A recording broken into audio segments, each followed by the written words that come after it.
could it be? But meet your man, Louie Tee. Welcome to Washington football overtime. First preseason game in the books for the Washington football team as they kick off their 2021 season with a 22-13 loss to the New England Patriots. A lot of takeaways from this game. I'm going to start off by saying dressed in all black like the Omen means we took one on the chin, but it's the preseason. The most important thing was to come out of this game healthy, and we did that. So feeling really good about that. And I'm also feeling really good about some of the performances that I saw from some of the players. And we'll talk about some of those players and those respective performances. We'll talk about some guys that I was a little disappointed in. I know you guys know exactly who I'm talking about, but he wasn't alone. There were some other guys that I wasn't all that impressed with. But again, preseason game number one. And so these are some of the things you expect to see. You hope to see a little bit more of the kinks worked out come next Friday when we take on the Cincinnati Bengals in the home opener of the preseason. So I thought it was a really good performance by the offense, but we'll see how things mature and progress and see if we get some guys back next week for the game. But all in all, let me start by saying I'm really disappointed at the ending. I wanted that 2-point conversion for AGG so bad. Man, I was so excited when he caught it. And then to have it taken away, I was wondering what's taking them so long to kick the damn ball off. I figured they had already said that it was a catch. I didn't see anything that said that it should have been overturned. I didn't see the ball come out or hit the ground. Maybe I didn't see the right angle. Maybe I wasn't paying attention good enough. But I was really disappointed at the fact that they overturned it. I really wanted him to catch it. But at the end of the day, don't put that decision in the hands of the referees. It's similar to a boxer. Don't allow the judges' scorecards to come into play. If you really want to make sure you win the fight, get the knockout. Don't leave it in the hands of the judges. Same thing there with that catch. Don't leave it in the hands of these officials. They'll take it away from you. We've seen it done time and time again. Catch the football cleanly. Hold on to that thing. There was no reason for him to drop that ball. None whatsoever. He had plenty of time to put that ball away, secure it. He wasn't under any duress. He had time to get his feet down. He needed to catch the football. So I'm really disappointed that he didn't come down with that one, but I thought that would have been a great confidence booster. You see, he didn't let the ball go. He was really excited about that catch, and then it's not a catch. So he needs a catch like that. He needs to see a play like that happen for him to build the confidence that he needs to prove to himself, I can do this. And I was hoping that would be the play. Unfortunately, it wasn't. So that's a little bit of a disappointment for me. But in any event, let's get into my recap of this game, and then we'll get to some super chats, and then we'll get out of here. So let's get to my first half takeaway. So I took a lot of notes, and we will do the drawing at the end of this show as well. So stay tuned for that if you are in the drawing. So took a lot of notes, as you can see. I don't know if you can see the writing, but I took a lot of notes. So there's a lot to talk about. I'm going to talk about the first half takeaways in this football game. Offense looked sharp with Fitz under center. I was really impressed with the timing and the rhythm and the tempo of the offense. They looked in sync. They looked really comfortable with one another. I didn't expect them to look as crisp as they did. I thought the offensive line was solid. Fitz had a ton of time. He did get drilled on one play, but for the most part, he had enough time to really assess, what was going on down the field and decide if he wanted to check it down or not. And so I thought that the offense as a whole really looked good. I thought both possessions, even though they didn't come away with any points, they had nothing to show for it. And obviously there's a reason as to why, but I thought the offense looked really good. Both possessions, thought they moved the football well. If Adam Humphries doesn't fall down on that, I want to say that was the second possession, you come away with another first down more likely than not. And who knows what that possession ends in? Could have ended in a touchdown. Could have ended in a closer field goal that D-Hop maybe makes. But no excuses. He shouldn't have missed the field goal. But I thought the offense looked good. Even the first possession, they decided to go power. It was obvious that they were going to go power. They bring in another tight end. They take Antonio Gibson off the field. They bring in the hammer from last year. Everybody knows who our short yardage guy is, and Peyton Barber. And so everyone knew in the stadium that we were going to run it, and the Patriots guessed right. I thought that Charles Leno Jr. needed to get a piece of Matthew Judon coming off the edge. Just get a little piece of him. You don't have to block him. Just get a piece of him to slow him down, and he would have probably gotten the first down. But he came off the edge scot-free and was able to get in the backfield and make a tackle for loss. And we could have gone for it. It was 4th and 1. It's a preseason game, but Ron, I think he wanted to see. These are the opportunities that you take to see every single one of your units, special teams included. So he decided not to go for it. Chase Young is poised for a big season. We've talked about this. The one thing that can help him get more stats, because a lot of people love to point to, well, he doesn't have a lot of sacks, this, that, and the third, is we can play with a lead. If we can score points and force teams to have to throw the football, which they didn't have to do last year, that's going to give him more opportunities to rush the quarterback. I love the move that he used. We didn't see much of that last year. He used what I like to call the latch and snatch. That is a beautiful technique and perfectly executed by Chase Young. One of the things that they've been trying to teach Chase how to do this offseason is they want him to split the man in half. When you're an edge rusher, you're searching for an edge. Either it doesn't matter if you're an edge rusher or you're a defensive tackle. When you rush, you pick a side. You can't rush unless you're bull rushing a guy. You can't rush going straight at someone. You have to pick a side and create an edge. He wasn't doing that a lot of times. He was rushing right at guys, running into them. He has to pick a side and create an edge. He did a beautiful job of getting off to the side, creating an edge, and then going latch and snatch, and it thrusted him right to the quarterback, and he got the sack. I would like to see him go after the football, tomahawk style. It still came out, but I would like to see him actually violently go after that football. But he's poised for a big season, guys. He looks good. At one point, my fiance said, look, Chase Young can't be the only one making all the tackles, because it felt like he was making all of the tackles at one point. So he looks to be in midseason form.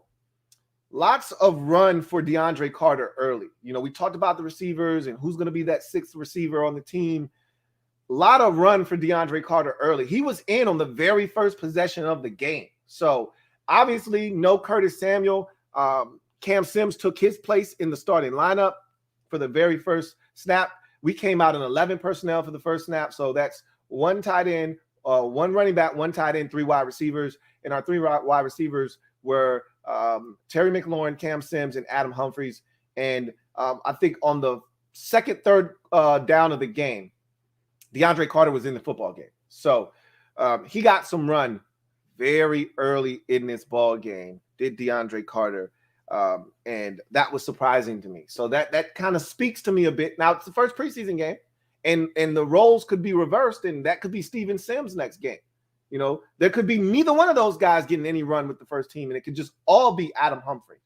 But DeAndre Carter getting run early and often, that's a bit of a sign for me. We'll see if that continues throughout preseason. I told you that those were some of the things I would be paying attention to. First 12 personnel set.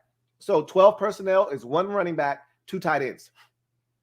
The first 12 personnel set that we saw featured Logan Thomas and rookie John Bates, which is what I expected. The depth chart came out, and Tamarick Hemingway was tight end number 2, and I was like, I don't buy that for 1 second. I stuck steadfast to the belief that come the end of the preseason, John Bates will be TE2, and whomever wins the 3rd tight end position job will be that guy. But to me, John Bates is definitely locked in as TE2, and he proved it tonight. He was in early. He was the first tight end off the bench, not named Logan Thomas.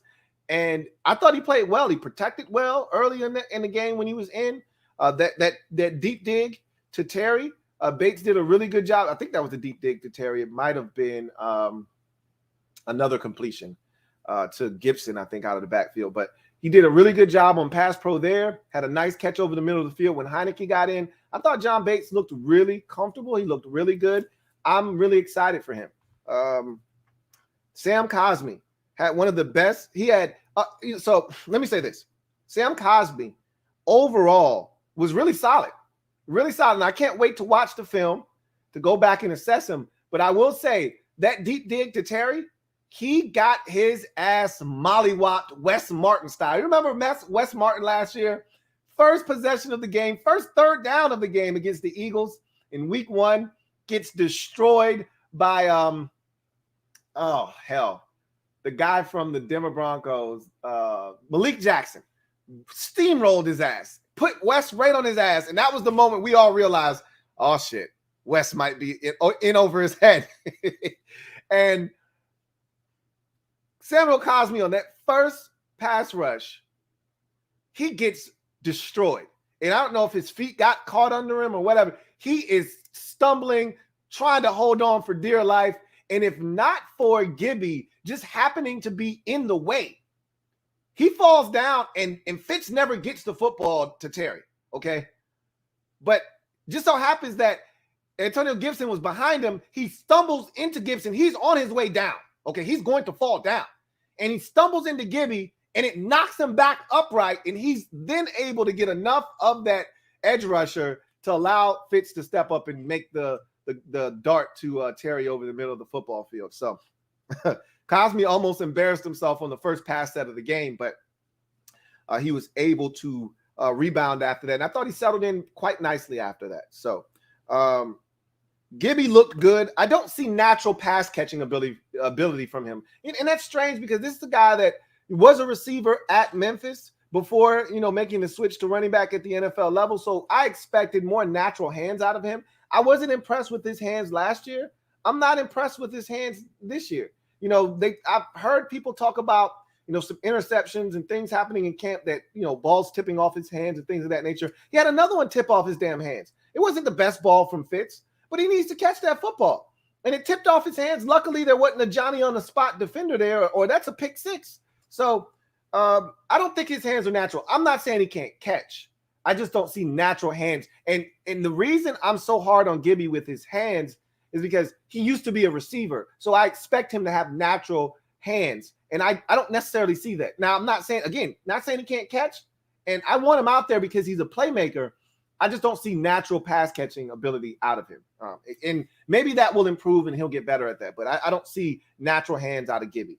But I thought he looked excellent tonight. Thought he was powerful. I thought his vision was tremendous. I thought some of his most impressive carries were those where there were 3 defenders waiting on him in the backfield as soon as he got the damn ball, and he had to stop, cut it back, and then get down and stop it from being a 5-6 yard loss, and he make it a 1 yard loss or get back to the line of scrimmage. I thought those were some of his most impressive runs of the night. So I thought Gibby looked really good.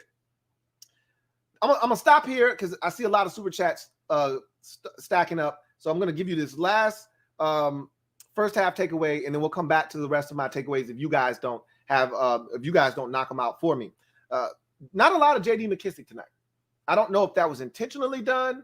I don't know if they wanted to see some other guys, but in that first half, we saw a ton of Gibby early. Gibby stayed in for an extra possession with the second team offense. We saw a ton of Peyton Barber. He scored the touchdown. And we saw a nice bit of Jarrett Patterson at the very end of the second quarter. We saw maybe 3. I think I saw J.D. McKissic out there for maybe 3 or 4 plays. He had 2 pass pros. He had 1 carry and he had 1 catch. He wasn't on the field a lot tonight. Now, again, that might have been by design. They know what he is. They know what he's capable of. And maybe they want to keep him fresh. But I just found that a little bit odd. That's all. Just wanted to point that out. But I see a lot of super chats, so I don't want these to go away. So I'm going to go ahead and get to them right now. We start with Trevor Patch. Thank you for the super chat, Trevor Patch. Greatly appreciate you. My guy, Trevor Patch, writes, double O on Patterson. F-bomb Dustin. Hemingway needs to go. AGG got screwed over by the league. I love Reyes's knockout. Like, share, comment, merch. Thank you for the super chat, Trevor Patch. He kind of encapsulated everything in one super chat. I am not mad at you at all, Trevor Patch. Thank you for the super chat. So Patterson looked good. I expected him to look good. It's going to be a tough decision to keep him off the roster, but I think their minds are made up already. But we'll see. He looked good, and that's part of my notes. We'll get to it eventually if you guys don't get to it, as I mentioned. F-bomb for Dustin. I think that's going to be one of the biggest topics of discussion leaving this game is what do you do at kicker? You have to bring in, I think it is mandatory that they bring in a kicker this week. Now, I'm not saying you replace Dustin, but there needs to be competition. There is no other kicker in camp right now. None. Zero.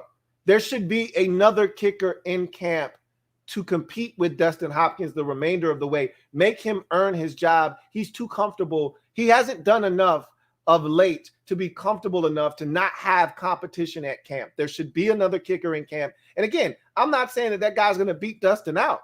Dustin may outperform that guy and win the job, but he should be earning his position, not being given the position. He hasn't earned the right to be comfortable in camp. He's not good enough to do that right now. So, and remember, I brought this up, and it was a throwaway line.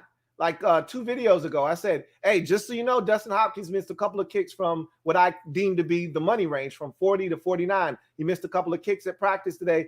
Don't be alarmed, but that's something to throw out there. And I mentioned that to you guys. It was a throwaway line.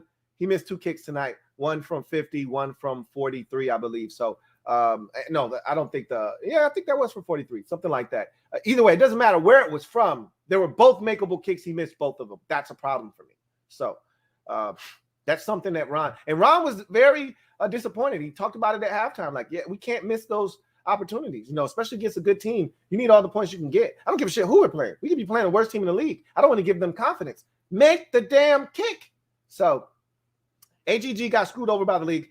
I didn't see how they could overturn that. However, don't leave it to chance. That's what I said at the top of the show. Don't leave it to chance. Make that catch cleanly. That had no business being close.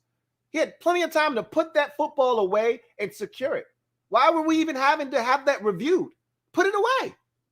And then lastly, Reyes' knockout. Yeah, that's on the defender. You put your head down on a guy that's 270 with thighs the size of I'm about to call him Kendall Reyes, of Sammy's Reyes's paws.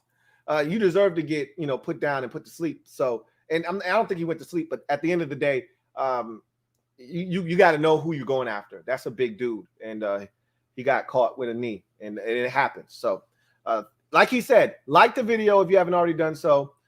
Share the video, comment, and grab some of that merch. Really do appreciate you, Trevor Patch, as always. Brandon Hayes, thank you for the super chat. Greatly appreciate you. My guy, Brandon Hayes, writes, we need a third pass rusher. So, watching tonight, I have some notes about the pass rushers that I saw tonight. It'll be interesting to see if anybody steps up as the third guy. We don't really have I told you, none of the young guys that we have are dominant, and the one guy that I have confidence in is Shaka Toney. I'm going to tell you this right now. He looks light, okay? He looks really, really small. And that's not a surprise because he was small in college, and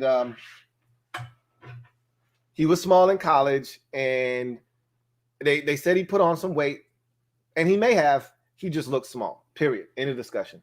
I told you I wasn't the biggest William Bradley King fan. I thought that he's a high-energy guy, but he's not going to be a dynamic pass rusher. James Smith-Williams is solid. I want to see more of him. I think there's something to him. So we'll see. But right now, if we have to go to the bench, I'm not overly impressed. I'm not overly impressed right now, just to say that. Thank you for the super chat, Brandon. Hey, so I know where you're coming from there, saying that we need a third pass rusher. Super chat from AfroCat 2136. Thank you for the super chat, AfroCat 2136. Who writes, Diami is a dog. Quick first step, clean release, and flashed all over the screen in the blocking game. Terry's completion was not that far off. Kid can play. Or Terry's comp, was not that far off. Kid can play. I was impressed with Diami too. Even on the incompletion on the deep ball, he had a step. He had beaten that defender, and that ball was just overthrown by Taylor Heineke. He looked good on the slant. I like what I've seen from Diami to this point. He's given me everything that we thought we were getting he looked the part tonight. And I want to see more, obviously, but first impressions are everything. You know, it's hard to get that out of your head when you see a guy and he struggles early on. You're like, man, this guy stinks. You know, you got to really guard against doing that. I try to get you guys out of the habit of seeing a guy for the first time, he struggles a little bit, and you just automatically go to he stinks. Everyone doesn't get it just like that. You know, everyone doesn't have the light bulb go on automatically right out of the gate. You know, sometimes it takes time. You know, just think about something you do and that you do every day, but when you first started, just think about how long it took you to get good at it. You know, you didn't just start playing, you know, Call of Duty and right out of the gate, you were just great at it. You know, you didn't start playing 2K or Madden, or you didn't start your job and not having any experience, jump in and be good right away. It took you some time. And if you have played sports before, then you know, as you increase the level of play, there is an adjustment period unless you're just that good. And for some guys, they're just that good. You know, they jump in and it's not that big of a difference to them because they're that good, like Chase Young. But not everybody is the second pick in the draft. So Diami looks good. He looks as advertised. I agree with you. Thank you for the super chat, Afro Cat. CGM87, thank you for the super chat. Greatly appreciate you. CGM87 writes, Lou, you already know I'm firing people. LOL. Hopkins got to go, and Sam Mills and Steve Russ can go too. You were really big on getting rid of coaches last year. I don't agree with that. Sam Mills and Steve Russ are just fine. Honestly, with Steve Russ, it's not his problem that we don't have talent at linebacker. Our linebackers, after the first wave of guys, and we still don't know even if our first wave of guys are all that good. Remember, linebacker is the one position that I think a lot of us feel a little uneasy about. Still, even after drafting Jayden Davis in the first round and really liking Cole Holcomb, we still have question marks and doubts about John Bostic as a starter. I told you I love John Bostic as a backup, not a starter. He's still starting, and I have that in my notes, and I had some different things to say about that. And Khaleke Hudson was solid, but again, he looks small too. He looks really small, this Khaleke Hudson. So, again, you can't be mad at Coach Russ when he's only working with the tools they've given him. You know, not a lot of guys at the linebacker position that you get excited about, you know, after the first, you know, 4 guys on the roster, essentially. So, I don't feel – I can't defend D-Hop anymore. You know, that's my guy, but I can't defend him anymore. It's only so many times you can go to bat for a guy before he has to start to own up to his shit. And we haven't even gotten to the regular season yet, and he's already showing his ass. At this point, it is what it is for D-Hop. So they have to bring in competition. That's the only thing. I'm not saying get rid of him. You have to bring in competition. They had Kare Vedvik on the roster last year. They should have kept him, and he should be there now competing against Dustin Hopkins. They wanted Hopkins, who did finish the season off strong, to have an opportunity to be the guy. They re-signed him. I like D-Hop. He's got a big leg, but all that doesn't matter if you don't have the accuracy. And right now, it's in his head. He doesn't have the accuracy. They need to bring in another kicker. Maybe that's what they need to push him to get a little bit more focused, laser-like focus, so that he can start being more accurate as a kicker. But right now, he's not it. Thank you for that super chat. CGM87. Got a super chat here from my guy, Double M, Martin Matthews. Thank you for the super chat, Martin Matthews. Greatly appreciate you. Who writes, hey, Louie. Come on, Louie. You can't be an all black on a preseason game. What? Yes, I can. It's a loss. Look, it's not all black as in gloom and doom. It's all black because it's a loss. You know, I'm told you I'm in preseason form, but I'm getting ready for the regular season too. So we got to do this the right way. You know, so dressing all black like the Omen, you know what it is. Thank you for the super chat, Double M. My guy, Washington football fan, WGIL, thank you for the super chat. Greatly appreciate you. Who writes, drop the Ben Simmons of football. I get it, man. I get it. There's going to be a lot of that. And I can't defend him anymore. Can't do it. So I totally get it. Thank you for that super chat. Dennis Rice, thank you for the super chat. Greatly appreciate you. Dennis Rice writes, what DB stood out good and bad tonight? I thought that Juice really stood out to me. I was watching him very closely. Even when he got in early in the game, when the first team was still in, he got some reps with the first team unit. And I thought he looked good. He was tight in his coverage. He was in zone. He played off, but he drove on the football.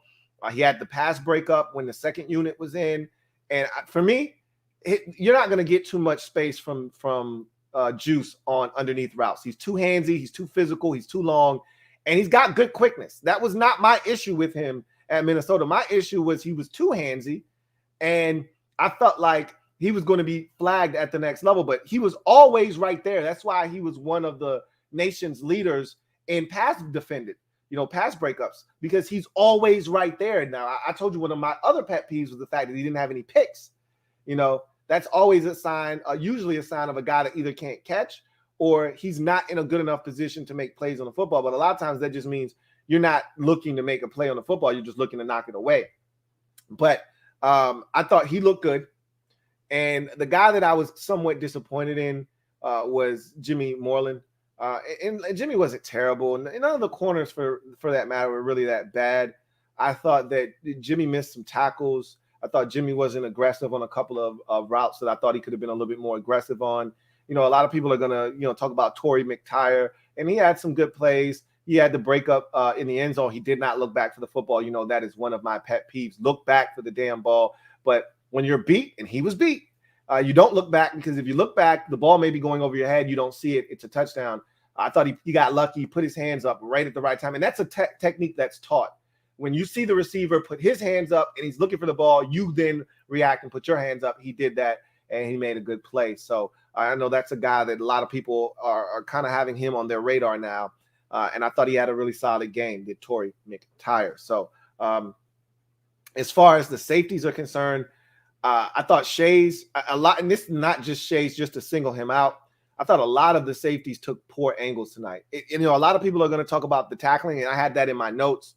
It's not so much the tackling for me that was a problem. Because you expect that. They don't really hit in practice. They did wear pads, but a lot of what they're doing is just wrapping, not taking guys to the ground, because you want to keep everybody up. You don't want guys getting injured. You, however, have to take better angles. I thought our angles to the football, our pursuit angles, were horrendous tonight. That was the thing I was most disappointed in. Not necessarily the tackling. I didn't think that was great either, but these angles to the football, my goodness, they were bad. They were hideous. Shays was guilty on one play.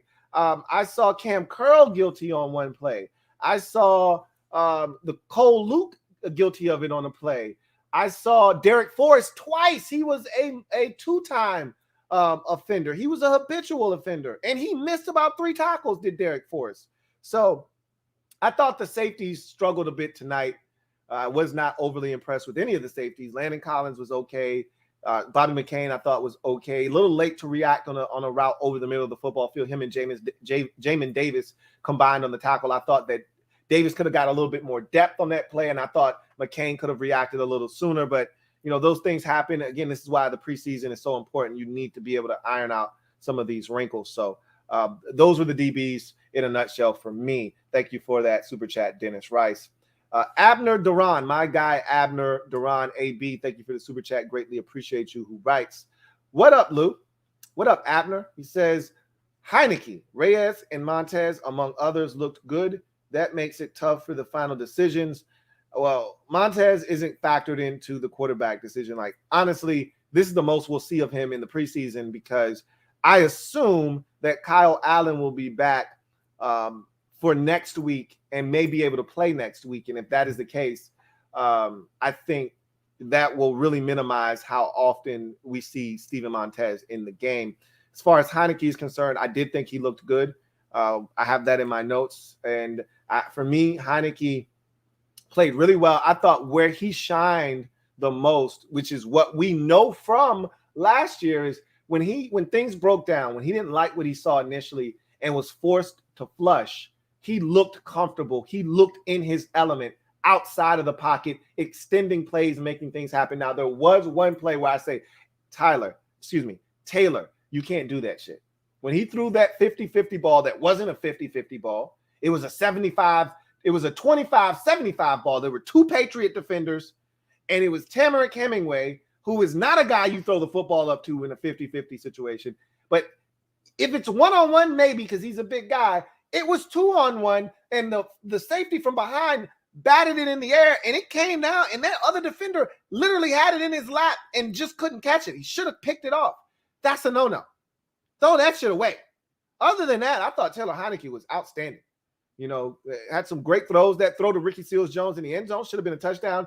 The officials, I don't know what they were looking at, because that was clearly pass interference. The defender grabbed Ricky Seals-Jones' right arm. He couldn't even bring it up to try to corral the football. If he doesn't do that, it's a catch. It was a perfectly thrown football. Had a nice strike over the middle of the football field after taking a sack that resulted in a 7-yard loss. Had a 19-yard completion to tight end John Bates to move the sticks. I thought Heinicke was outstanding. That throw to running back Jared Patterson as he was kind of backpedaling outside of the pocket, it's a great throw and an even better catch by Jared Patterson, who I have a lot to say about as well. So I thought Heinicke was really good. And Reyes, you could tell he was nervous. It's his first game, and that's literally his first ever game of football.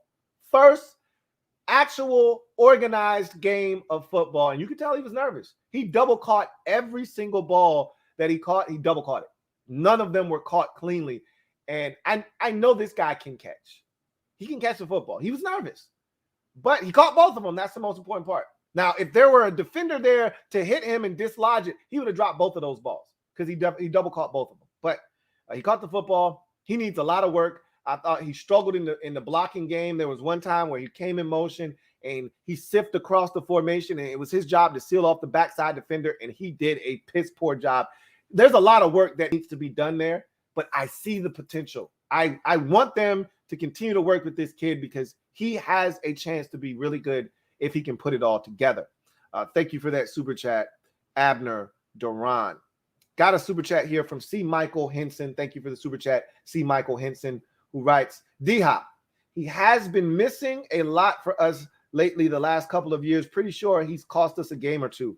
Shit, I'd venture to say he's cost us more than that. Over the life of his career, we go back to 2016, he cost us at least 2, maybe 3 games that season.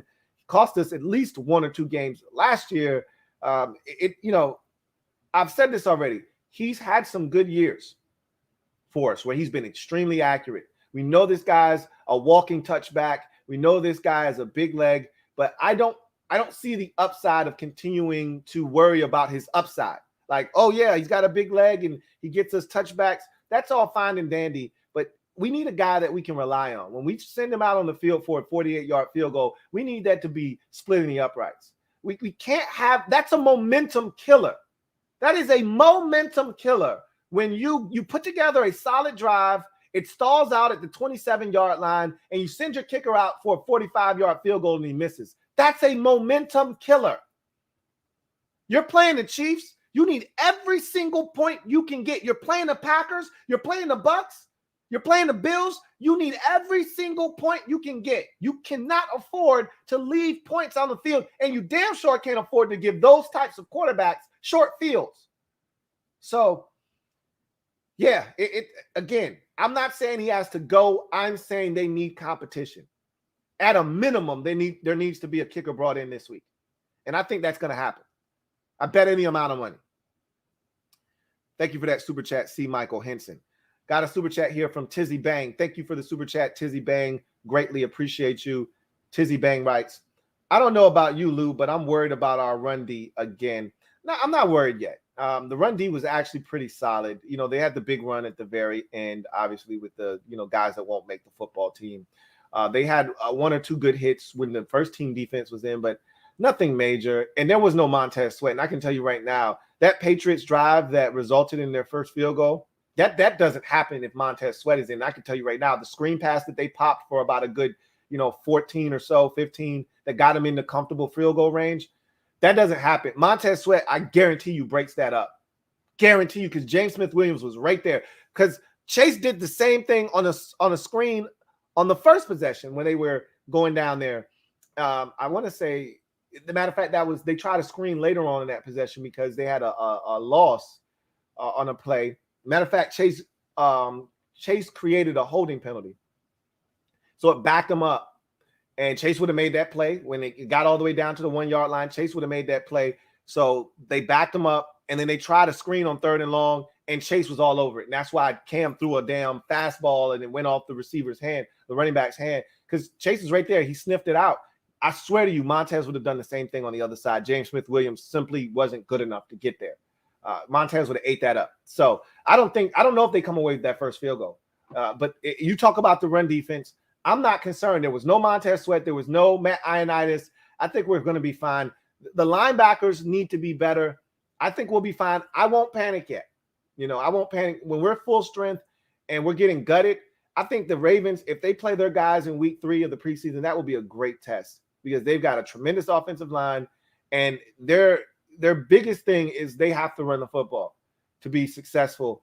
And that's going to be a great test for us. If we can slow their run game down with Lamar Jackson and Gus Edwards and J.K. Dobbins and all the guys that they throw at you, then I'll feel really good about this rush defense. If they gut us, then you may need to be concerned again. But we'll see. Thank you for the super chat, Tizzy Bang. Got another one here from AfroCat2136. Double up. Thank you for doubling up, AfroCat2136, who writes, 3rd and short with Barber, I'm always down with. Would like to see Fitz check to Terry on a slant. Just a look, no call. I can tell you this.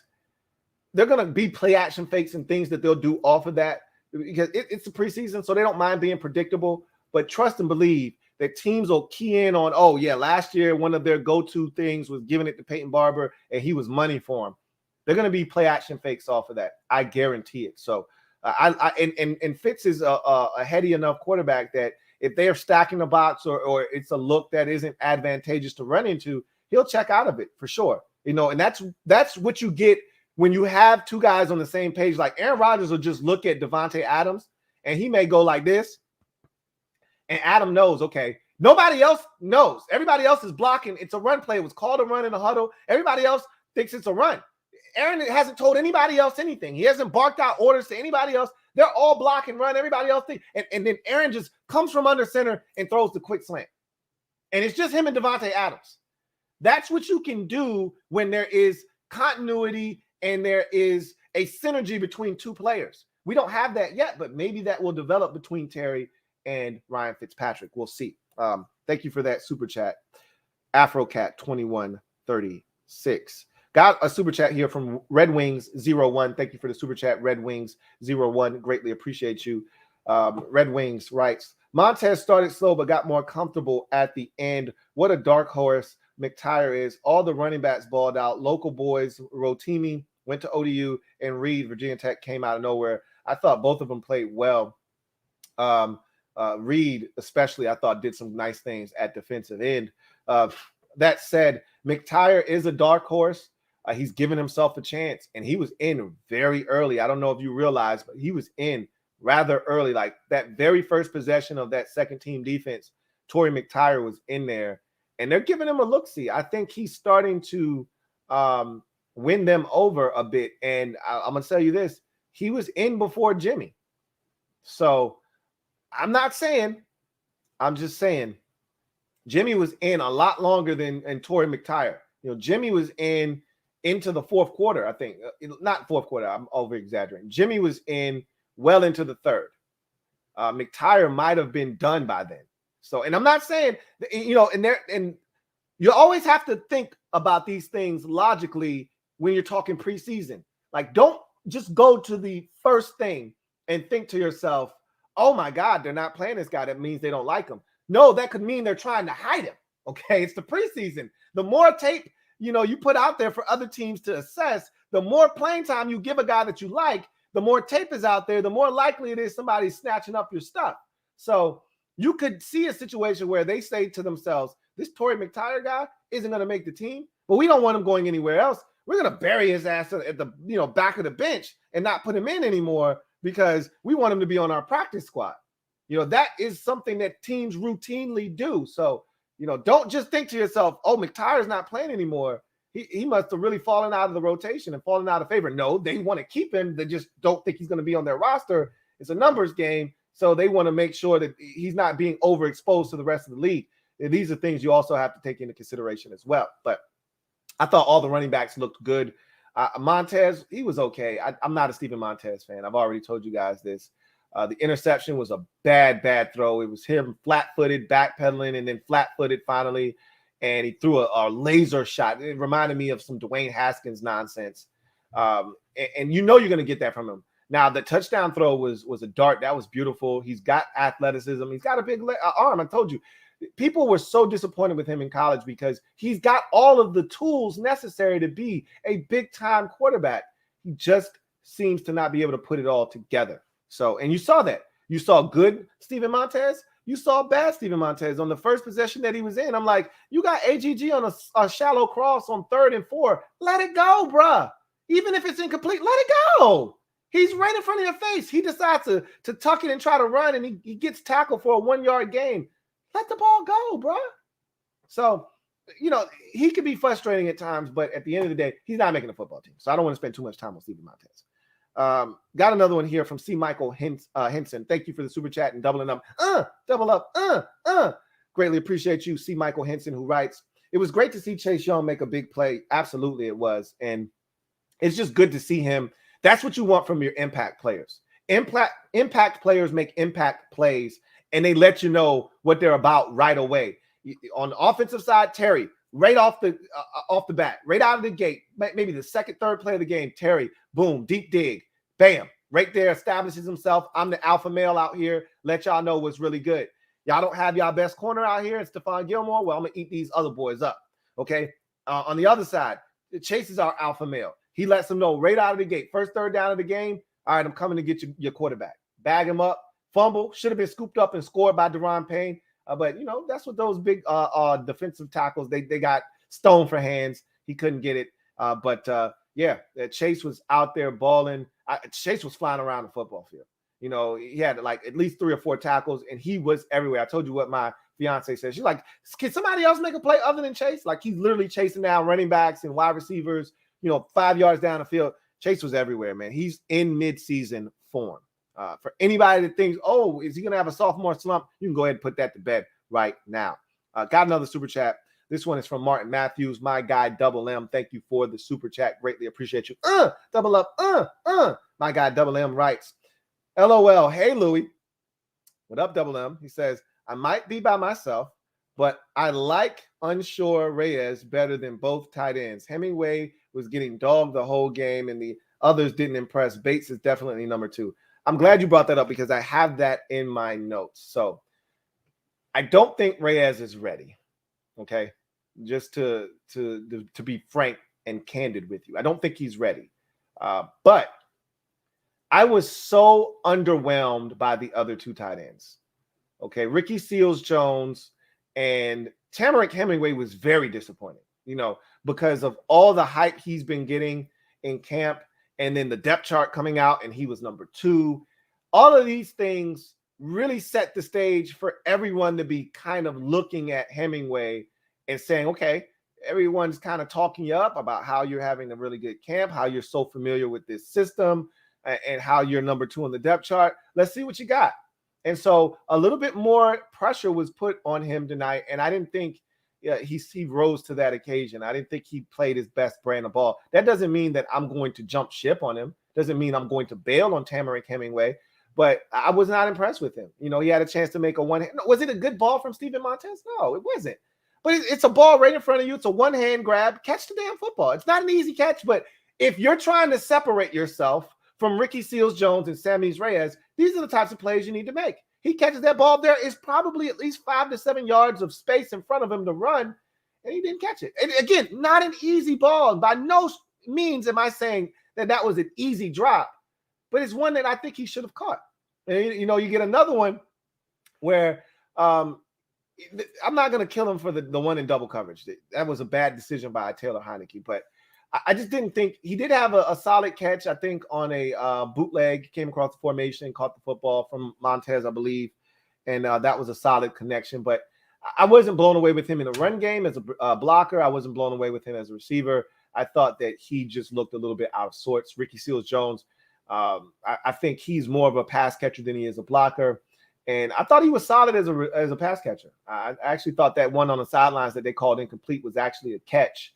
So I thought he actually wasn't bad. He would have caught that one in the end zone if the guy doesn't pull his arm down, which I thought was clearly pass interference. So I thought the tight ends, to your point, Sammy Reyes, I'd much rather, if those guys are going to play like that,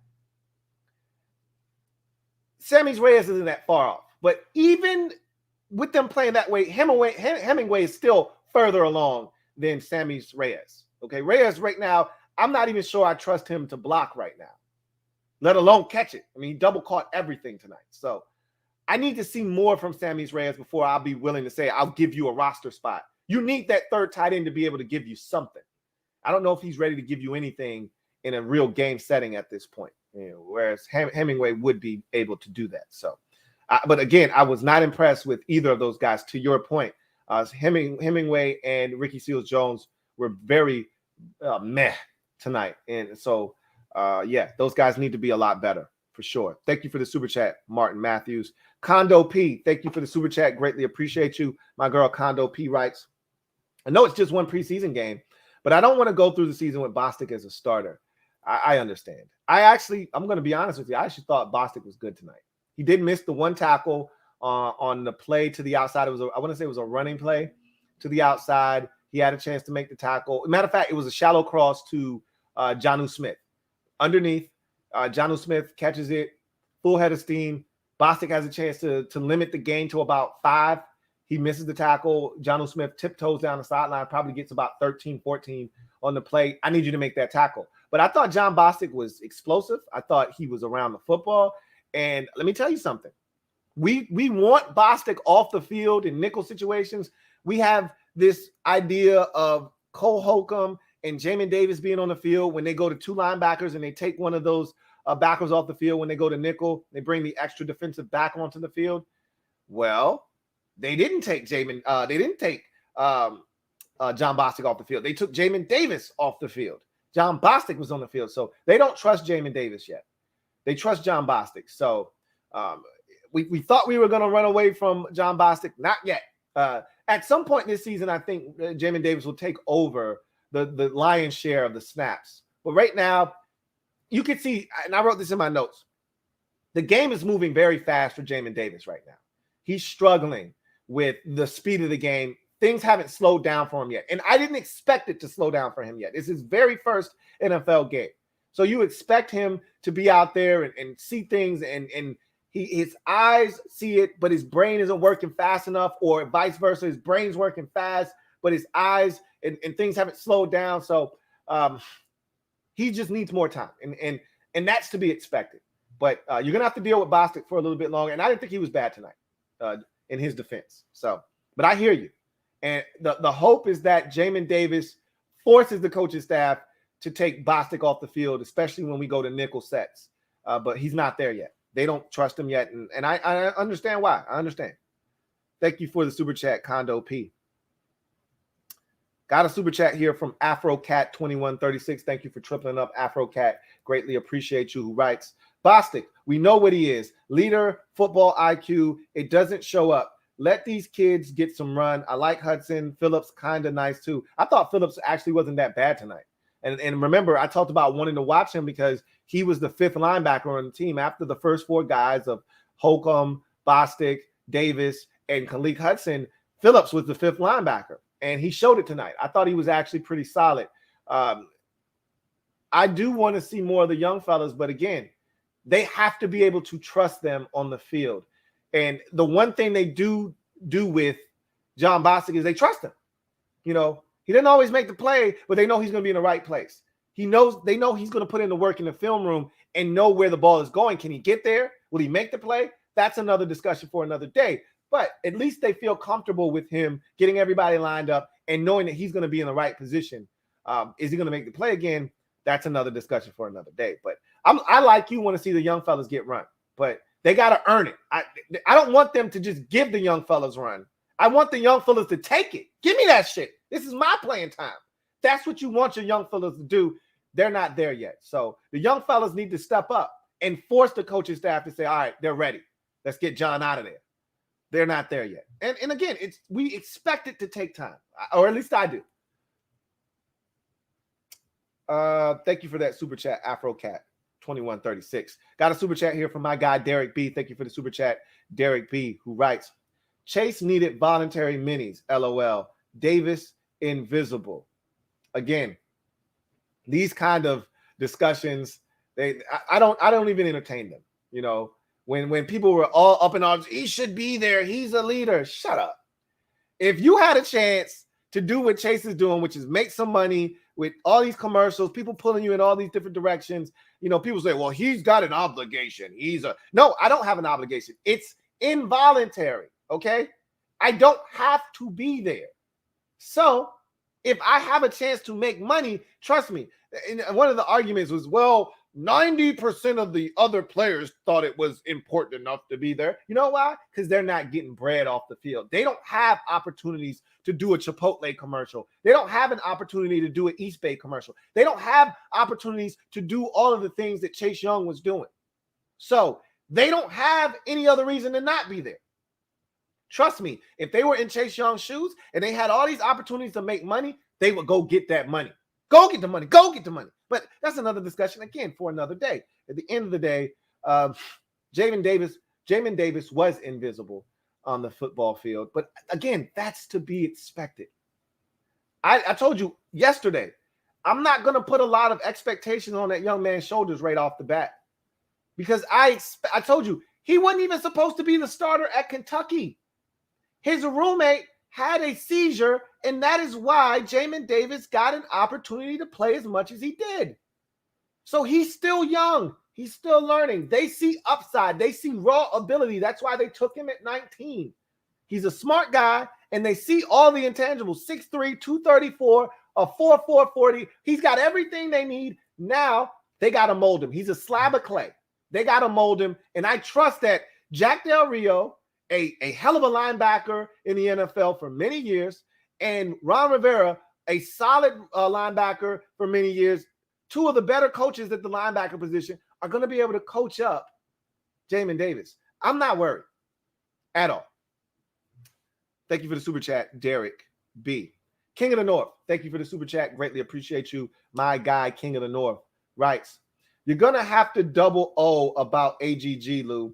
He ain't making the team, bro. Well, when that time comes, we will cross that bridge when it gets here. I'm not giving up on AGG. That hurt, though. He needed to make that catch. That hurts, okay? That was a confidence builder, not just for him, but the staff. Now, I will tell you this, and I have this in my notes, and I would have told you guys this already. In the second half, I don't have a lot of notes for my second half. But one of the second half notes, first thing I noted, AGG and Isaiah Wright, first two wide receivers in the game in the second half. So that tells you where we are with the receiver pecking order. In the first half, none of the guys that we think are on the fringe got any run. AGG, Harmon got in the game. He was the one to get in the latest, okay? AGG, Harmon, and Isaiah Wright, none of those dudes got any run in the first half. None. Zero. No snaps. Okay. It was DeAndre Carter. It was Cam Sims. It was Terry McLaurin. It was De'Ami Brown. It was Adam Humphries. It was Steven Sims Jr. Those were the guys getting run and reps in the first half. When the quarterbacks that could actually give you a chance to earn your reps was in the game. And I had this in my notes too. And if somebody brings up Steven Montez, I'll come back to that. But I'm not offering up a double O now. First of all, you know I hate offering up double O's anyway. But I will offer it up when the time comes. I still got confidence that he can find a way to make this football team. But that one hurt. That one hurt. It did. It did. I'm not going to lie. Metaphor. Thank you for the super chat. Greatly appreciate you. My guy, Metaphor, writes, bring 70-year-old Chip Lowmiller in there to kick.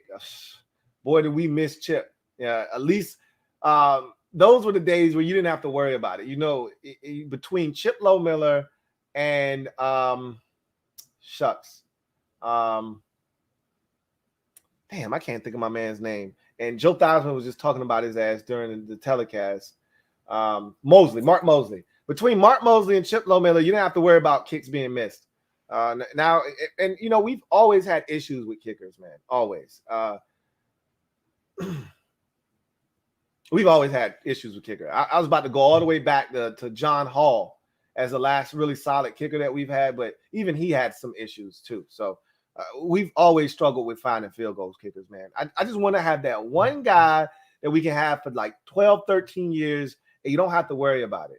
You know, and we're not in the minority. We're in the majority. 70% of the league struggles with finding field goal kickers. 30% of the league has a guy that's been there for 5 to 12 years. 70% of the league is struggling trying to find a guy. And we've been fortunate to have Dustin Hopkins for the last 6 years or so, 5 or 6 years, but he's been inconsistent. So it's starting to feel like it's time for a change. Thank you for that super chat. Metaphor. Jason Fios, thank you for the super chat. Greatly appreciate you, my guy. Jason Fios writes, damn Hopkins. What up, Lou? What up, Jason? He says, overall, not too bad. Backups, not good. Really need to shore up backup linebackers. Again, that's been our biggest conversation we've had is the depth at linebacker. Everyone asks me, I go on all these different shows, and one of the things they ask me is, you know, what's the one position that you're not all confident in, or you have the, you know, the most questions about, you're not sure about. I bring up the depth at linebacker. That's one of the things that I'm not 100% sold on to this point. And I wouldn't be shocked if, you know, the guys that ultimately make up the 53-man roster, if one of those guys that ends up being at linebacker isn't even on the squad right now. That wouldn't shock me. But I don't know if they go outside the team. Linebacker is one of those positions where I'm not sure you need to keep 7 of them. You know, I'd rather you keep an extra safety or extra wide receiver and then keep an extra linebacker, honestly. I mean, with the depth that we have, you know, you keep your 6 guys, you know, Phillips and Jarrett Norris, and you just keep it pushing. Like, I don't know if you need to keep another linebacker after that. So we'll see. Thank you for the super chat, Jason Fios. Got another super chat. This one is from Derek B. Double up. Thank you for doubling up, Derek B. Greatly appreciate you. Writes, run game still stinks. AG lacks vision. Need 4 running backs. I disagree with AG lacking vision. I thought there were a lot of times where he was under siege before he could even approach the line of scrimmage. I thought he had some good hits early in the game. I thought he was solid, but I thought there were so many carries, at least 3 or 4 of his carries, where before he could even get started, he had to elude 2 or 3 guys just to try to get back to the line of scrimmage. We're not, I've said this already. I don't know what you guys are expecting. We're not the Cleveland Browns. We're not the Tennessee Titans. We're not the Baltimore Ravens. We will never be those teams. We're not a smash mouth football team. We're a finesse offense. That's what we've been. That's who we are. It's what we do best. We run out of the gun. You know, we aren't a downhill stick your dick in the dirt type of team. Okay, stop romancing for days of the past. Okay, if you're looking for this run game to be one that takes over ball games, that's not who we are yet.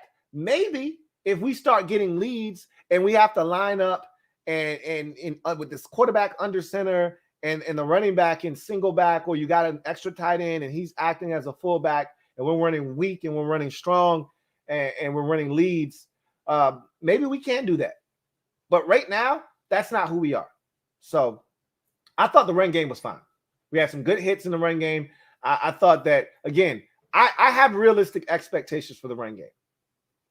Some of you want this run game to be dynamic. It's not a dynamic run game. If we want the run game to be dynamic, what we're going to have to do is we're going to have to throw the football to set up the pass. That's how this team is set up, not the other way around. We're going to have to throw the football to loosen up defenses to then run it effectively. But I think when we spread teams out, which I think we're going to do a ton of, and we get them in gun and we get them to bring their nickel personnel onto the field and we get some light boxes, I think we're going to be able to run the football effectively. And we've seen Gibby do that before. I'm not worried. I thought there were some good hits. Not worried. I don't think we're going to keep 4 backs either. But I will say, Jaret Patterson is very, very intriguing. Okay. He had a very, very delicious game tonight. Okay. I was really impressed with him through and through. And I talked about Gibby's hands and the lack of natural feel for them. Patterson is the direct opposite. And the funny thing is, he wasn't a receiver and he didn't get a lot of opportunities to catch it. But I've heard nothing but praise for his hands in camp. And I talked about this with you guys about him having natural hands. And I told you on the film that I watched, I said, he didn't get a lot of opportunities. I said, man, he actually looks like he can catch the football. So we're seeing that. You know, he might have had the best catch of the night with the one where he dug out of the ground to keep that drive alive that ultimately resulted in a touchdown. So thought he was really good. If they're going to keep 4 running backs, I wouldn't be shocked if he were that 4th and final running back. I thought he was impressive tonight. I'm not going to lie. John Perez, thank you for the super chat. Greatly appreciate you. My guy John Perez writes, nothing to be ashamed of. Team fought until the very end. Offense needs work, but the Predator Kid 99 is poised for a big second season. Obviously, I don't think there's anything to be ashamed of. I thought our starters looked good. Both sides of the football. Thought we were extremely sharp on offense, even though we didn't have anything to show for it. You know, both of those drives ended with plays that you could argue if they were executed just slightly better, you end up with first downs. And who knows what happens to both of those drives. You know, the first drive ends on a 3rd down run where we essentially told the Patriots, we're going to run this. And Charles Leno didn't get a piece. He was blocking down, which was his job. It's not like he did the wrong thing, but you have to have football awareness, okay? You've taken care of that block, that down block. You got a guy screaming off the edge that's not supposed to technically be able to get there, but you see that he's screaming off the edge. Just get a piece. Just push him a little bit. Just slow him down enough for Peyton Barber to get to the line of scrimmage, and he'll do the rest. He didn't do that. By the time he realized this guy was screaming past him, it was too late. And then Humphreys falls down on a ball that would have been perfectly thrown, and it would have been a first down. So I thought the offense looked in sync, in rhythm. I was really pleased with the protection for Fitzpatrick. I was pleased with his decision-making. And that throw to Logan Thomas, oh, my God. Mwah! That was a thing of beauty. When's the last time you saw a back shoulder fade completed and perfectly executed from any of our quarterbacks? Going all the way back to Kirk Cousins, okay? Even Kirk couldn't throw a damn back shoulder fade. That was gorgeous, okay? So I thought the first team offense was outstanding. I thought the defense, however, had their moments where they were a little vulnerable, but all in all, I thought the defense was good. I didn't have any problems with anybody in the first units. And remember, no Sweat, no Ioannidis, no Curtis Samuel. I thought for all of that, I thought we looked good. Thank you for the super chat, JP. And I agree. Chase Young is definitely poised to have a massive year. We've talked about it. I've talked about, you know, that second year leap with elite players and what you usually see. Guys come in slow, they adjust, and that second year they take off. I told you I expect big numbers from Chase this year, especially if we can put the defense in a position to be able to pin their ears back and go after the quarterback. Thank you for the super chat, 202 Hollow. Greatly appreciate you. Thank you so much for the super chat. Got another one here from King of the North. Greatly appreciate you, my guy, King of the North. Double up. Thank you for doubling up, King of the North, who writes, if they really want to keep Patterson, I think McKissick would get replaced before Barber. Those short yardage conversions are that important. I don't think they're replacing McKissick. McKissick is too important in the pass game as a receiver, and they recognize that. He's not going anywhere. Like I said, if they replace McKissick, it'll be next year when he's a free agent and they don't want to pay him. That's when they would replace him with Patterson. To me, it's either 4 and Patterson makes it, or it's 3 and Patterson is on the practice squad. I don't see any way where Patterson's on the team with 3 backs and one of the other 2 aren't on the team. That just, to me, isn't happening. Again, obviously, anything can happen. I'm not going to say it, but you know what I'm referencing. But if everybody is healthy, they're going to be those 3 backs that were on the team last year are going to be the 3 backs on the team this year. They decide to keep 4. Patterson made a case. And I can tell you right now, there was this conversation about, you know, linebackers, and do you keep a 7th linebacker, and safety? Do you keep a 6th safety? I'm just telling you right now, I'm looking at both of those positions. And again, it's one game. Don't overreact. I was never sold on the linebacker position. Now, safety could be a totally different conversation after the next game. I don't think my stance on the linebacker position is going to change because I was already not sold on the depth at linebacker. So I don't think there's any reason to keep more than 6. But safety, there was a case to be made to keep 6, whether it's Apke as a corner / safety, but a special teamer, or Derek Forrest as a rookie. Forrest looked horrible tonight, and the linebackers were atrocious after the first 4 or 5. I like Phillips. I actually thought Phillips was pretty solid. You could make a case for keeping a 4th back. Again, if you're going to keep that 4th back, he better be able to play some damn special teams. I don't know how proficient Jarrett Patterson is on teams, but if he wants to make the football team, he better be damn good on all special teams. And I don't know if that's the case or not for him. Thank you for the super chat, King of the North. Got another super chat. This one is from Metaphor. Double up. Thank you for doubling up, Metaphor. Greatly appreciate you. My guy Metaphor writes, D-Hop, redo contract, minus $50K for each missed kick. They're not going to do that. I mean, if you did that, the guy would end up paying the organization money back, and that's not how this works. If you feel that way, if you feel you need to put that provision in his contract, you need to get rid of him. I can tell you this. If you haven't already done so, please like the video. There are a lot of you out there, over 800 of you out there. Please hit the like button. And if you're new to this channel, please subscribe to the Louie Tee Network for more great content and turn on that notification bell so you don't miss a thing. But if you feel that way about him to where you feel like you need to put that kind of a provision in his contract, you just need to go ahead and move on from him, honestly speaking. Thank you for the super chat, Metaphor. Got a super chat here from my guy, CPJ, Carlton Pagano Jackson. Thank you for the super chat, CPJ, who writes, what up, Lou? What up, CPJ? He said, I'll keep it short and simple. It's preseason, no worries until week 1. I'm there with you. It's still, you still need to have the conversations and discussions about, specific aspects of what you saw, specific players, things of that nature. And you may be alarmed by 1 or 2 things, but again, it is the preseason. To keep everything in its proper perspective, you need comments like that from my guy, CPJ. It is preseason. You don't want to blow anything out of proportion. But like D-Hop missing, that's a big effing deal because we dealt with this last year.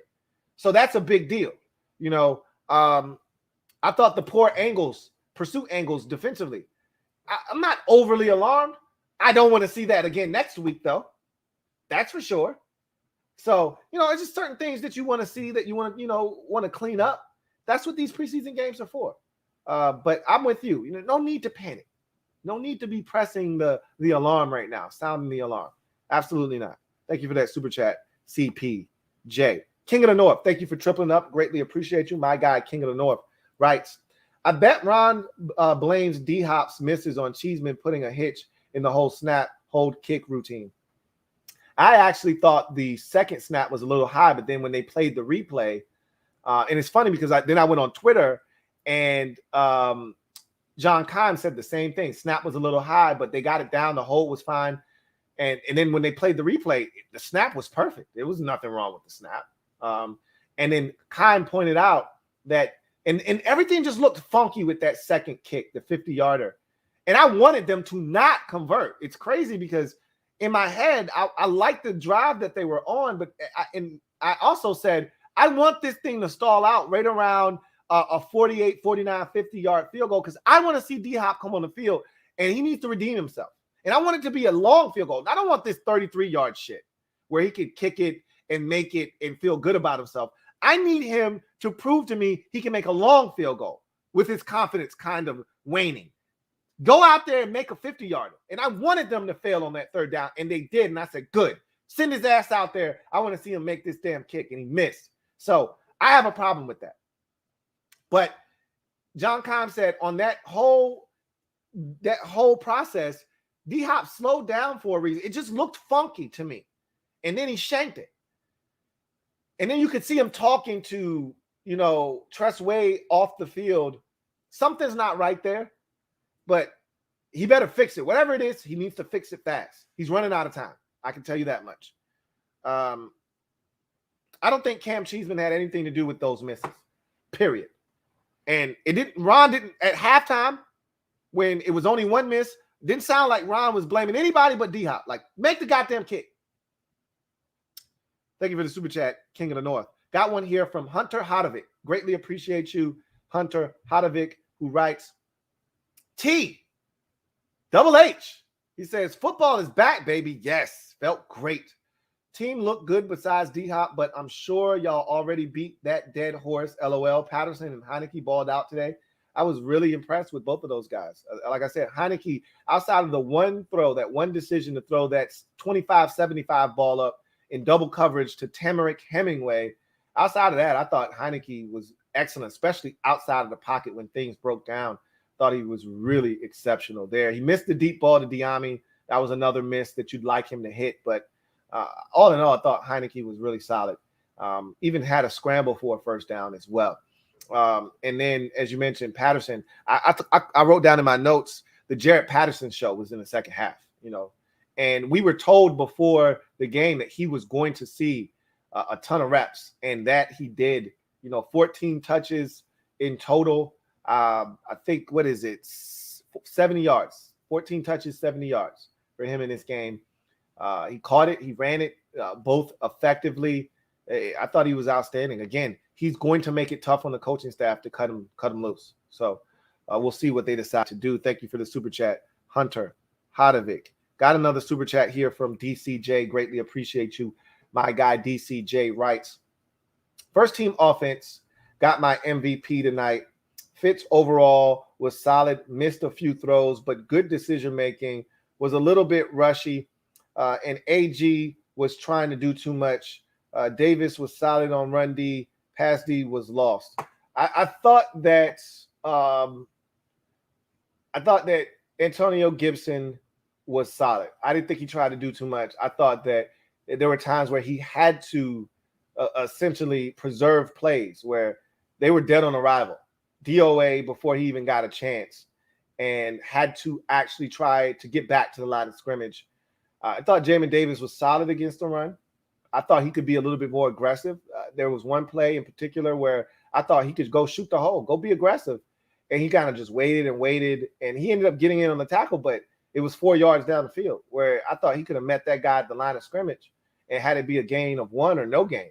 So you'll see those things. And in pass coverage, he was guarding space. He was guarding blades of grass instead of, matching guys and getting the proper depth. And these are all things he'll get better at. Like, I'm not worried. I'm not worried at all.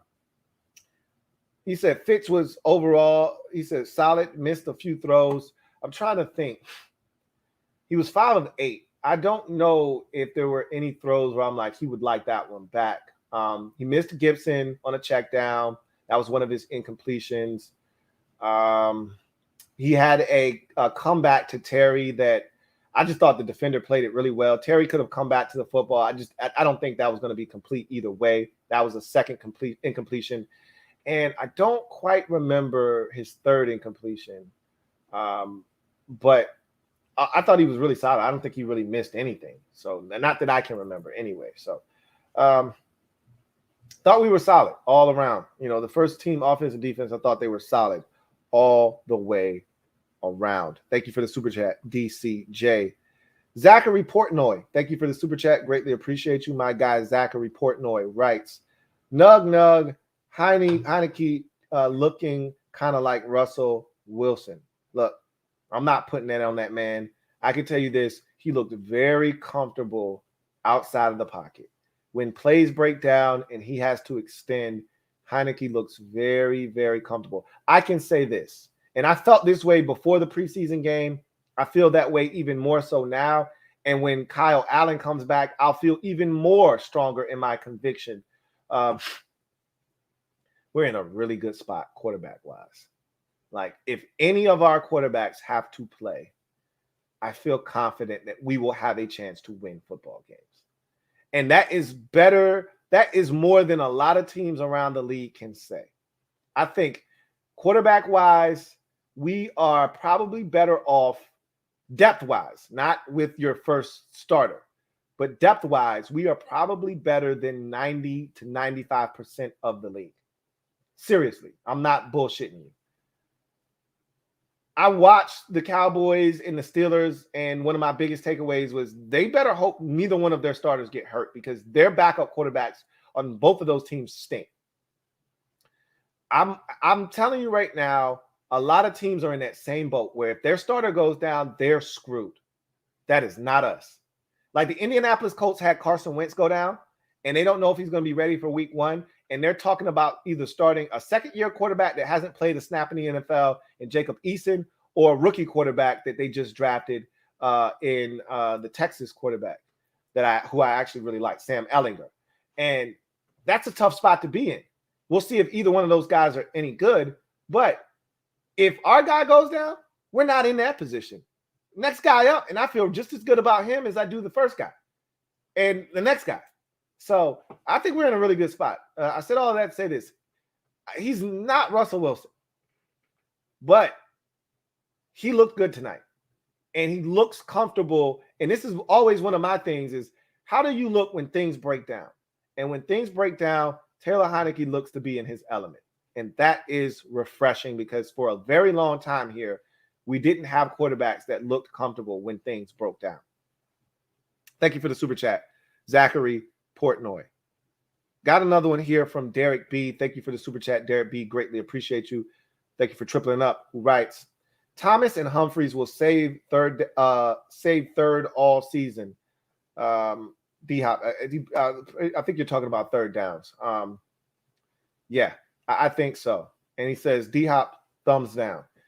Those guys are going to be winners all year long for us. Thomas is as reliable as it gets. And we can see Adam Humphries is going to win, and him and Fitz have a connection and a synergy with them. So they're in sync with one another. So they're going to win for us a ton on third downs. And I think that's going to grow exponentially when we get Curtis Samuel. Never, ever trust a man with 2 first names back in the fold as well. So I feel really good about what we have. And we all know that D-Hop is going to be the GOAT tonight, and he deserves it. I'm not going to try to protect him. I'm not going to try to defend him tonight. They have to bring a guy in to compete. It's a must. Even if that guy doesn't beat D-Hop out, they have to bring in someone to compete. David Farrell, thank you for the super chat. I don't know if it's Farrell or Farrell. Sorry about that. Either way, my guy David writes, the team as a whole was a little rusty, but nothing they can't shake off. I thought that the team was solid. Especially the starters. I felt good about what I saw from them. It was after they left the game that, it was, somewhat hit or miss. I thought some individual guys played well. I saw David Vada, who's in our IPP program, the International Pathway Program. I said, man, he's out here playing some ball, Thought he did some really good things. So there were some guys that stood out, with that second and third units. But all in all, I thought it was a solid first performance by the fellas. Thank you for the super chat, David Farrell. C. Michael Henson, thank you for the super chat. Greatly appreciate you, my guy. C. Michael Henson, thank you for tripling up. Writes, I want to see Patterson in with the ones on the O-line. You might get your wish. I can tell you this: the ones will play a lot longer in next week's game, and I can tell you this: they're going to play longer.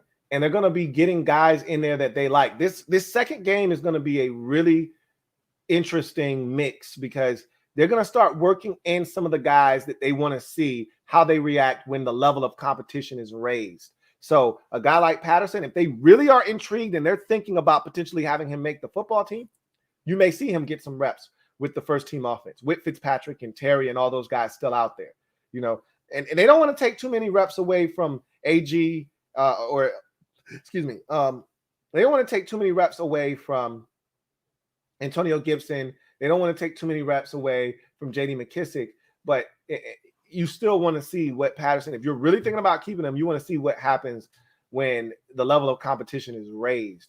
So I think you're going to see some guys that they're intrigued with get more opportunities with, the ones still being out on the field. And that goes for both sides of the football. Benjamin St. Juste and Jayden Davis was out there with the twos for a while. They're going to want to see these guys out there with the ones to see how they play when the other team is playing their best players too. So we'll see. Estigo, thank you for the super chat. Estigo, greatly appreciate you. Estigo writes, "Sup, Lou? Our team back on the field? Seist." Yeah. Seist. I still don't know if I just said that right. I think I did. I know what it means, though. I know what it means now, though. But I think I said it right. I'm not sure, though. I'm not sure. And you did that on purpose, too. You ain't shit for that, Estigo. Thank you for the super chat. Greatly appreciate you, Estigo. King of the North, thank you for the super chat. Greatly appreciate you. My guy, King of the North, writes, "I'd love to see Patterson try and return punts and kicks. He should volunteer to try at least to up his chances at making the team. Carter looked okay tonight." That's not something you just decide you want to do. Returning punts and kicks takes a lot of time and effort, and it's got to be something you're comfortable with, because you can't replicate 20 dudes running at you. Because your guys are running at you too, even though they're not trying to hit you. They're trying to block for you. You can't replicate guys screaming down, bearing on you, and you have to concentrate and catch the football. That's not just something you just, hey, coach, I'll return punts. Either you can or you can't. And at this level, we're not looking to teach you. You either have to have experience already in doing so, or we're not going to put you back there. So I don't think that's something that he'll just, hey, coach, I'd love to increase my chances of making the team by returning punts. You want to increase your chances of making the team? Go make a tackle on special teams. Go be a dominant, gunner. Go be a dominant special teams standout. That's how he can make the team. Punt returns isn't going to save him. Going down and making tackles on punt returns might. So, and as far as Carter is concerned, I was lukewarm on him as a return man. I felt like the Patriots punter outkicked his coverage all night long. All night long. All night. All night long. Night.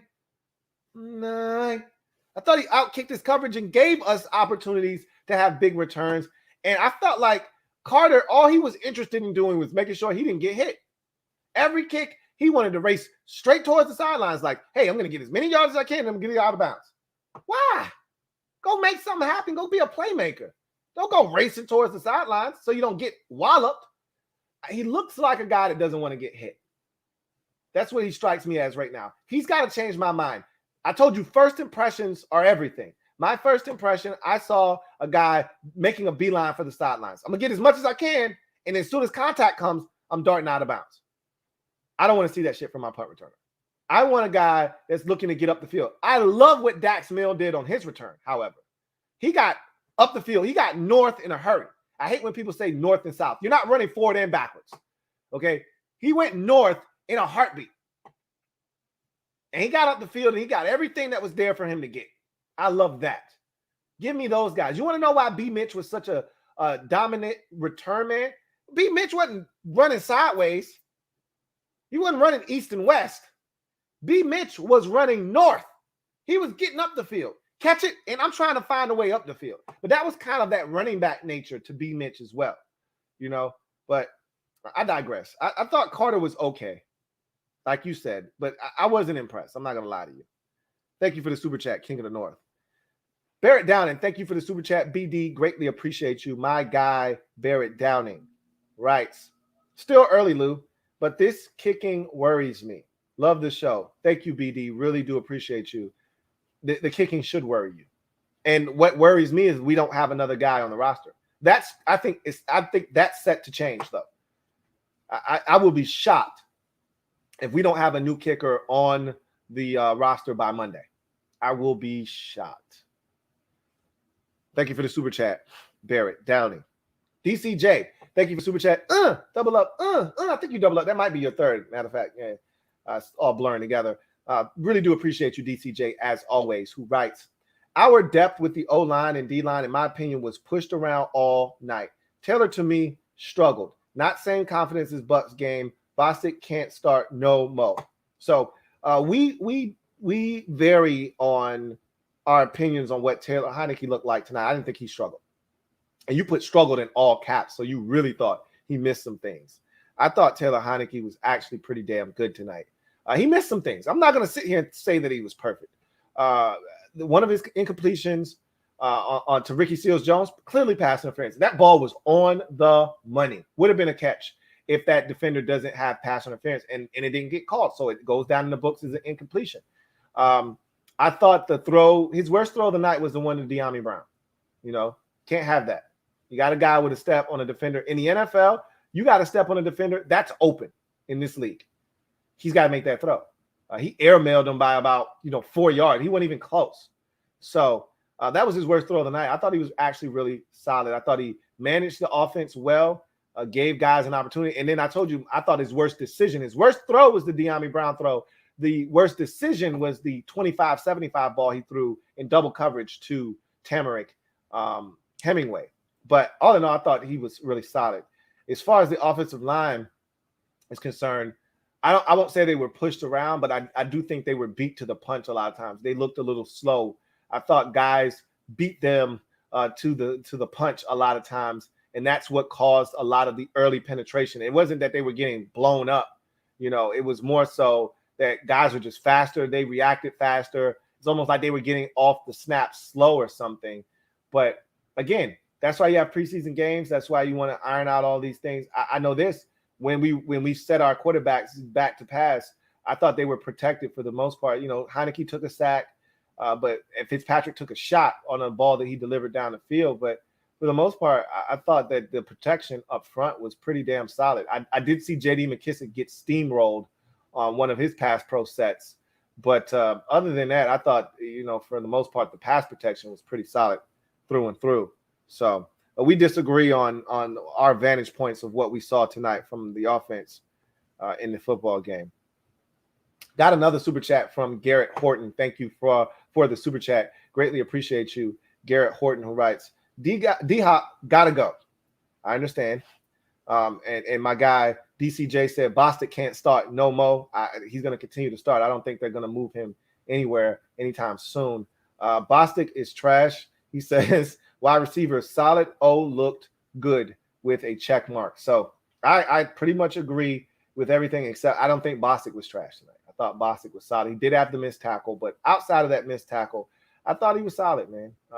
He had a good defense of a pass when on the very first play for the Patriots, they tried a bootleg. James Smith-Williams did a great job of really forcing Cam Newton to have to get rid of that football. Took a good angle to Newton so that he couldn't turn the corner. Newton had to try to throw it to the running back, and John Bostic was right there. Jayden Davis, I thought he was lagging behind on that play with that backside receiver coming across the field. Thought that Cam, if he would have had a little bit more time, would have seen that and might maybe been able to get him the ball. But because James Smith-Williams did such a great job taking a good angle and got on Cam so quickly, Cam didn't have a chance to look at that deeper receiver on that deeper over route, and he had to check it down to that running back, and John Bostic was right there. I thought Bostic was actually solid tonight. So do I want him starting? No. I've already said that a million times, but I thought he was solid tonight. Derek B., thank you for the super chat. Greatly appreciate you. My guy Derek B. writes, Carter and Milne forward on punt. Return Sims sideways again. Sims got a return in the fourth quarter. You notice they put him in late in the game. And like you said, he did go a little sideways. Carter, like I said, he went forward, but he also went straight for the sidelines. I wasn't a huge fan of that. I thought Dax Milne had the best punt return of the night, honestly. And it may not have been the longest one. It may have been the longest one. I think his, and there was tremendous blocking first and foremost. But again, I thought the Patriots punter outkicked his coverage, which is why he had so much space, which is why DeAndre Carter had so much space on his two returns. Anyway, Milne was the only one that actually took it up the field in the middle of the field. Sims was running towards the sidelines, and that's what you get with smaller return men that are scared, that don't really want to get hit. They want to run and use the sideline as an extra friend, as somewhat of a guardian and a shield. Like, oh, you can't hit me. I'm on the white part of the field. You can't hit me now. Like, if you're going to be a return man, you got to be willing to get hit. And I didn't see that from DeAndre Carter tonight. And again, we'll see. Next week could be totally different. He could be getting up the field in between the numbers and making things happen. But I didn't get that sense from him tonight. I guarantee you, I won't guarantee. I have a feeling next week, the first punt that he fields, if he's able to run, I feel like he's going to make a beeline for the sidelines. And if he does, that's his thing. He's that kind of return man. And I don't want that kind of return man. So we'll see. Thank you for the super chat, Derek B. DCJ, thank you for the super chat. Greatly appreciate you again. My guy DCJ writes, Mac Jones looks solid. Cam in trouble to me. You? Well, we know he's the heir apparent. We know he is the guy that they see as their future. I thought he was really good in managing the game. I thought he took what the defense gave him. But I wasn't like blown away. Like, I thought everything he did was underneath and surgical. He did look like Tom Brady, though. Like, whatever we gave him, he took. Oh, you're going to give me the running back out of the backfield? Okay, I'll check it down. You're going to give me the comeback? I'll take that. Like, I wasn't blown away by him throwing the football down the field, but he did everything in timing and rhythm, and he was accurate, and everything he did was what we expected of him. I thought he was solid, man. For his first NFL game, first NFL action, I thought he did exactly what I thought he was capable of doing. My thing was, one of his more impressive plays was when he took off and ran on that third down. Now, I thought he actually got the first down. They marked him just short. Belichick decided he didn't want to challenge it. That was impressive because that was the knock, and I've seen him run, but he looks awkward when he runs. That didn't look bad. That didn't look bad at all, So Cam is definitely in trouble. First side of trouble for Cam, and Cam was actually solid tonight.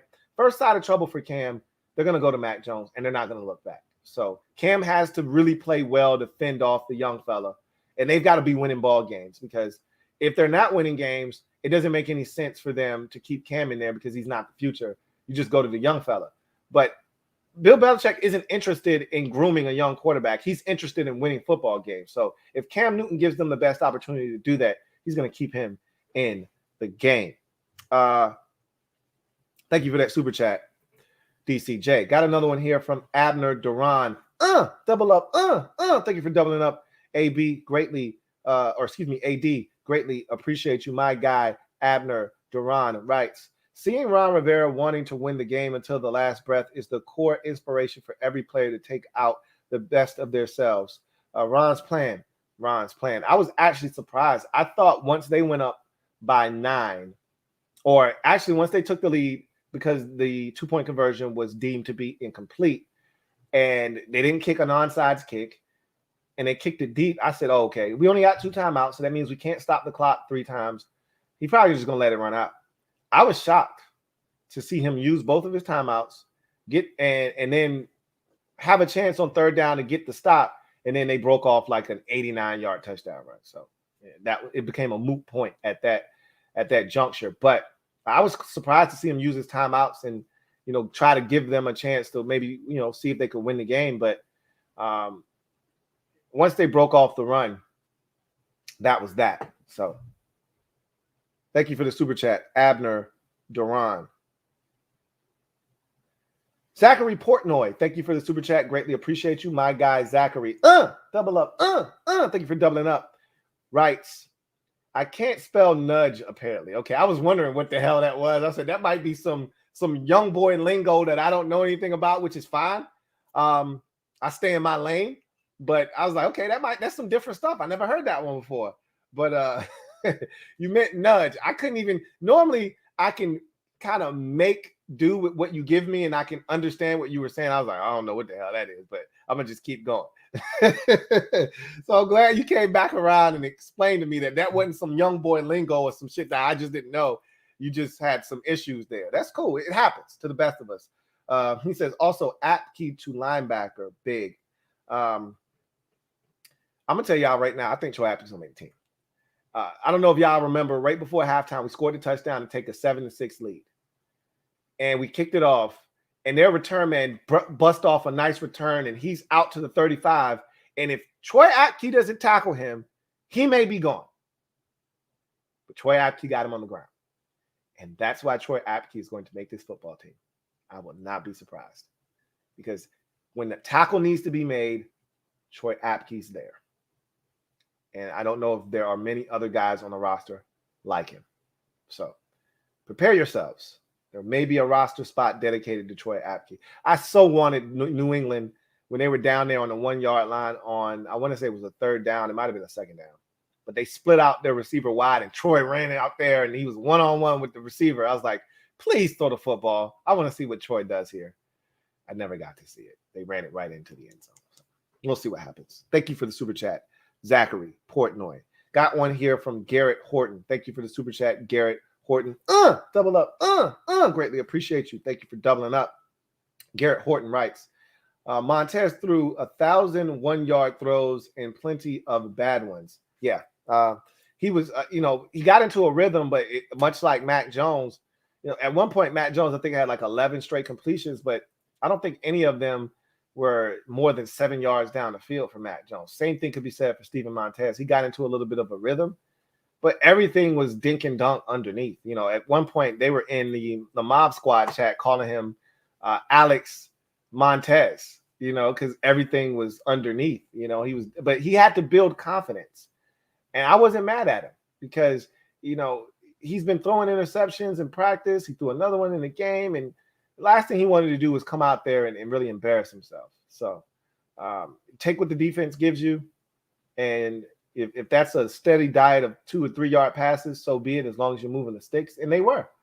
So I can tell you this, that the touchdown throw, that was impressive. He rolled out to his right. He extended, and threw a dart, a laser, to Lamar Miller, who initially didn't catch it, had it bounce off his chest plate, and then the defender knocked it right back into him, and he ended up squeezing it. So it was crazy. But thank you for the super chat, Garrett Horton. King of the North, thank you for the super chat. Greatly appreciate you, my guy. King of the North writes, no injuries. Amen to that. And that was the first thing I said when I came on to this stream was, no injuries. That was the biggest takeaway for me is we came out of this thing 100% healthy. Isaiah Wright was down at one point on the interception. He got a little banged up, but he came back and played in the game. That was the only guy that was down at the end of a play for Washington at any point. So we came out of this thing unscathed. Let's hope that we can duplicate that 2 more times and get into the regular season at full strength, essentially. So that was good to see. Got a super chat here from Captain Spartan 04. Thank you for the super chat, Captain Spartan. Greatly appreciate you. Writes, need you to settle a debate for me and my friend, Andre Johnson or Steve Smith. Who was better? I'm taking Dre all day. To me, Andre Johnson brings a different element at 6'3", 220 pounds with speed. I take Dre all day. Now, Steve Smith Sr. was a beast, okay? Dynamic receiver, physical, does everything, plays like he's 6'3", but he was only 5'9". But I'm taking a 6'3" dude all day, 6'3", 220 beast all day, every day. That's just me. But Steve Smith was a hell of a receiver. Don't get it twisted. And he probably has better numbers than Dre because he played longer than Dre. But I would take Andre Johnson. Thank you for that super chat. Todd Luton, thank you for the super chat. Greatly appreciate you. My guy, Todd Luton, writes, you have some great chat on this channel. Thank you, Todd. I really do appreciate that. I really, really do appreciate that, Todd. And that's what we look to cultivate here. Great conversations and everybody kind of having the opportunity to have their voice heard, even if it's just in the chat and they're talking with amongst the rest of the people in the chat. That's what you want.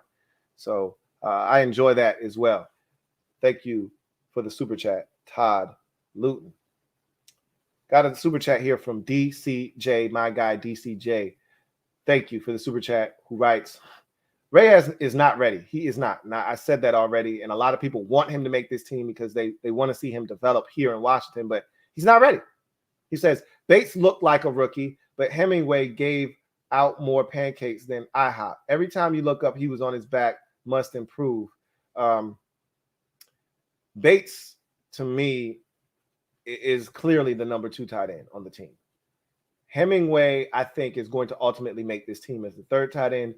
I think Sammy Reyes is intriguing. I want to continue to watch him more in the preseason, and I want to see him continue to develop. You could tell he was a nervous wreck. First game ever at any level. Never played football in an organized fashion. This was his first time. So you can tell he was nervous. Double caught everything that was thrown to him tonight and whiffed on a couple of blocks. He's just not comfortable yet. And he needs more work. He needs more reps. And that's the only thing that's going to help him is more repetition. So I expected those things from him. Hemingway was disappointing because, A, he's been playing now for, I believe this is his 3rd season. Now, last year was his first year actually getting into games, but because he was on the practice squad 2 years ago in Carolina. Last year, he played for us on the active roster and actually got run in games. And now this is his 3rd season, and it's his 3rd year in Ron Rivera's, I won't say in Scott Turner's system, because I don't think Scott Turner was the offensive coordinator. I think his dad was the offensive coordinator, but they have similar philosophies. So he should be pretty comfortable with the scheme. And I didn't see a guy that was separating himself from the rest of the tight ends. So he needs to be better. And I'm pretty sure he'll be the first to tell you he wasn't good enough tonight. He needs to be better. So we'll see what happens there. Derek B, thank you for the super chat. Greatly appreciate you. My guy, Derek B, holding it down, writes, Juice, 3 down, PBU. So 3rd down PBUs, he's going to do that. And like you said, and that was one of the discussions we had is you said, look, I know you don't like the fact that he doesn't have any interceptions, but I'll take a pass breakup on 3rd down any day because it's just like an interception, except it's not, because unless that interception is a deep ball thrown 40 yards down the field and there's no return, if you pick a pass off on a slant or you pick a pass off on an outbreaking route that's thrown 12 to 15 yards down the field, you're not going to get too many punters shanking punts 12 and 15 yards down the field.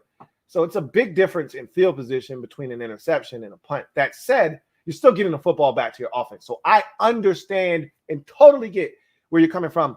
And every coach would tell you, give me a pass breakup any day of the week, but they'd much rather have the interception. Okay. That said, Juice had a pass breakup on the 3rd down that forced the Patriots staff to punt. I love it. He says, dynamic Brown, Montez, thumbs down, Allen back. So Diami Brown, Diami, excuse me. You got me saying because you got dynamic. And my spell check switched Diami to dynamic. So I expect to see that throughout the season with spell checks taking over some of y'all comments. Diami Brown, I thought was solid. Montez Sweat, or it's Montez Sweat. Steven Montez, thumbs down. And yes, I think Kyle Allen will be back before the next preseason game. I do. And hopefully that'll be the last time we have to see Steven Montez for an extended period this preseason. But if Kyle Allen isn't back into the swing of things next week, we may still get a steady diet of Steven Montez. Now, it will be a lot less because I think Ryan Fitzpatrick will play at least a quarter, maybe even a quarter and a half next game. And then you'll see Heineke take over and probably play up until the 4th. And then I think you'll see the 3rd quarterback, if that's Kyle Allen, play the entire 4th quarter. If it's Montez, the 4th quarter. If it's Kyle Allen, you may see Heineke, each quarterback get like a quarter and a half. So, Heineke takes over somewhere early in the 2nd quarter, maybe mid-2nd quarter, plays all the way through the mid portion of the 3rd, maybe late stages of the 3rd, and then you get, Allen to take over late stages of the 3rd all the way through. But we'll see. I hope Kyle Allen is back. I know Ron sounds a little antsy. I think he'll be back this week. I really do. We'll see. Red Wings 01, thank you for the super chat. Double up. Thank you for doubling up. Red Wings 01, greatly appreciate you. Writes, while on the subject of tight ends, how about Logan's catch? Talked about that earlier. Fantastic catch, even better throw from Fitzpatrick. Man, that was a thing of beauty. That was probably one of my favorite plays of the night offensively. That and Terry's catch over the middle on the deep dig. That was nice. That was perfect timing. That was trust on the part of Fitz to let it go, to throw to a spot and trust that Terry is going to get there. And that was within the timing of the play. And that's a deep dig. That's not a shallow cross. That's not a little square in. That's a deep dig. That's 15 to 17 yards down the field. That takes time to develop. And he had the time on that play to allow Terry to get down the field and then throw a perfectly placed ball. So those were two of my favorite plays, both by Fitzpatrick. But that throw to Logan Thomas was a thing of beauty. And I haven't seen that. These eyes haven't seen a throw like that, back shoulder fade towards the sidelines to a receiver in Washington in forever, if ever. You know, we just didn't have quarterbacks that did that. So that looked great. Thank you for that super chat. Red Wings 01. Metaphor, thank you for the super chat. Double up. I think you actually might be tripling up. I really do. But thank you for the super chat. Either way, Metaphor, who writes, just don't leave Bostic in open watching QBs score like you did with Jared Goff last year. It's still one of those plays that you just say, what in the hell were you thinking, dude? You know, I'd much rather have somebody come open behind me than let a quarterback just trollop into the end zone. That's ridiculous. Thank you for the super chat, Metaphor. DCJ, thank you for another super chat. As always, really holding it down. My guy DCJ writes, Davis was lost on pass D. Run D was more solid. A couple of passes right over his head. If Davis would have jumped up, it's an interception or at least a swat down. I told you you could tell he was doing what you see guys do when they're not comfortable, which is, all right, I got a zone to play, and I'm going to play my zone. And when you get comfortable, when you become a defender that gets it, you pattern match. Guys run into your zone. It's now man coverage until that guy vacates your zone.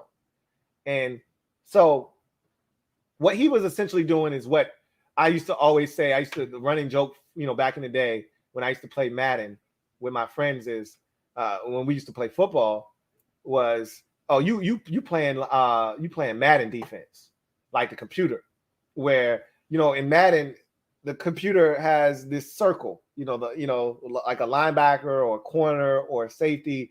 They'll have a zone area and it's a circle, and they play that circle, but they don't have the awareness to say, hey, guys running in my zone, I'm going to run with him. They just play that area, and that's what guys with low awareness do when they are in coverage. Like John Bostic does that. He just plays grass.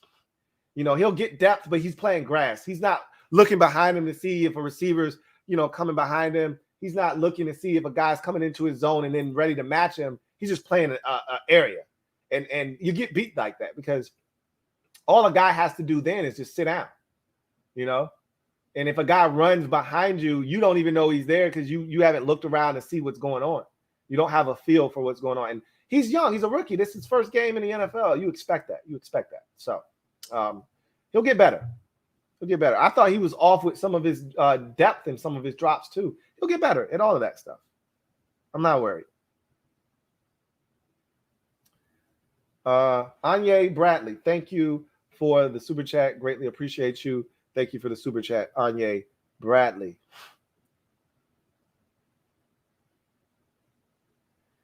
DCJ, thank you for the super chat. Greatly appreciate you. My guy DCJ writes, let's give Cheeseman some respect. Was solid today. All right, look, the greatest compliment you can give a long snapper is to never mention their name. I didn't have any reason to mention Cameron Cheeseman's name, so he did his job. The minute I have to reference Cam Cheeseman, we have a problem. How many times over the last 6 or 7 years that Nick Sundberg has been the long snapper here. Have I mentioned his name on one of these streams? Not very often, if at all. It's not something that we had to do because he always did his job. He was an afterthought because you knew he was going to do his job. As long as Cheeseman does his job, we don't have anything to worry about, and we won't have to bring him up very often. Thank you for that super chat. Fat American, thank you for the super chat. Greatly appreciate you, my guy. Fat American writes, Kai Forbath, I think he's already on a team, but my biggest problem with Kai Forbath is he can't make a kick over 49 yards. It's like his leg stops working at 49. You send Kai Forbath out there for a 52-yard field goal, and that shit, I guarantee you, is going to fall short. I in this day and age with kickers with these massive legs, I can't have a kicker that can't kick a 50-yard field goal. I'm sorry. I would actually prefer my kicker to be able to bang it from 55. You see some of the better kickers in the league, it's nothing from 54, 55. I don't even need my kicker to have to be able to do that on a consistent basis. It'd be nice, but I don't want a kicker that from 52, because you need to be able to make a 52-yard field goal. You need to be able to make a 53-yard field goal consistently in this league. Kai Forbath can't do that. So, no, I don't want Kai Forbath as our kicker again. Even though he's pretty damn solid from 49 and in, he's pretty damn solid. And you're going to kick the vast majority of your kicks are going to come from 49 and in. I still don't want him as our kicker. So.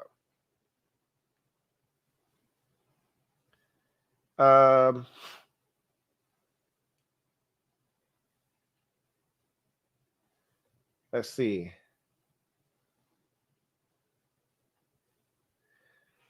Washington football fan WGIL. Double up. Thank you for doubling up. Greatly appreciate you. Who writes, Lou, will our points average improve this year? Yes, it will.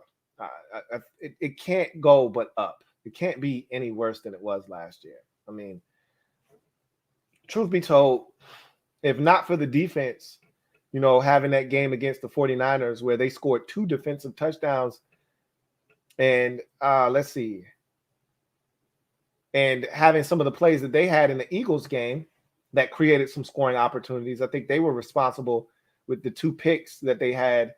I think they were responsible for both 2 of the touchdowns that we scored.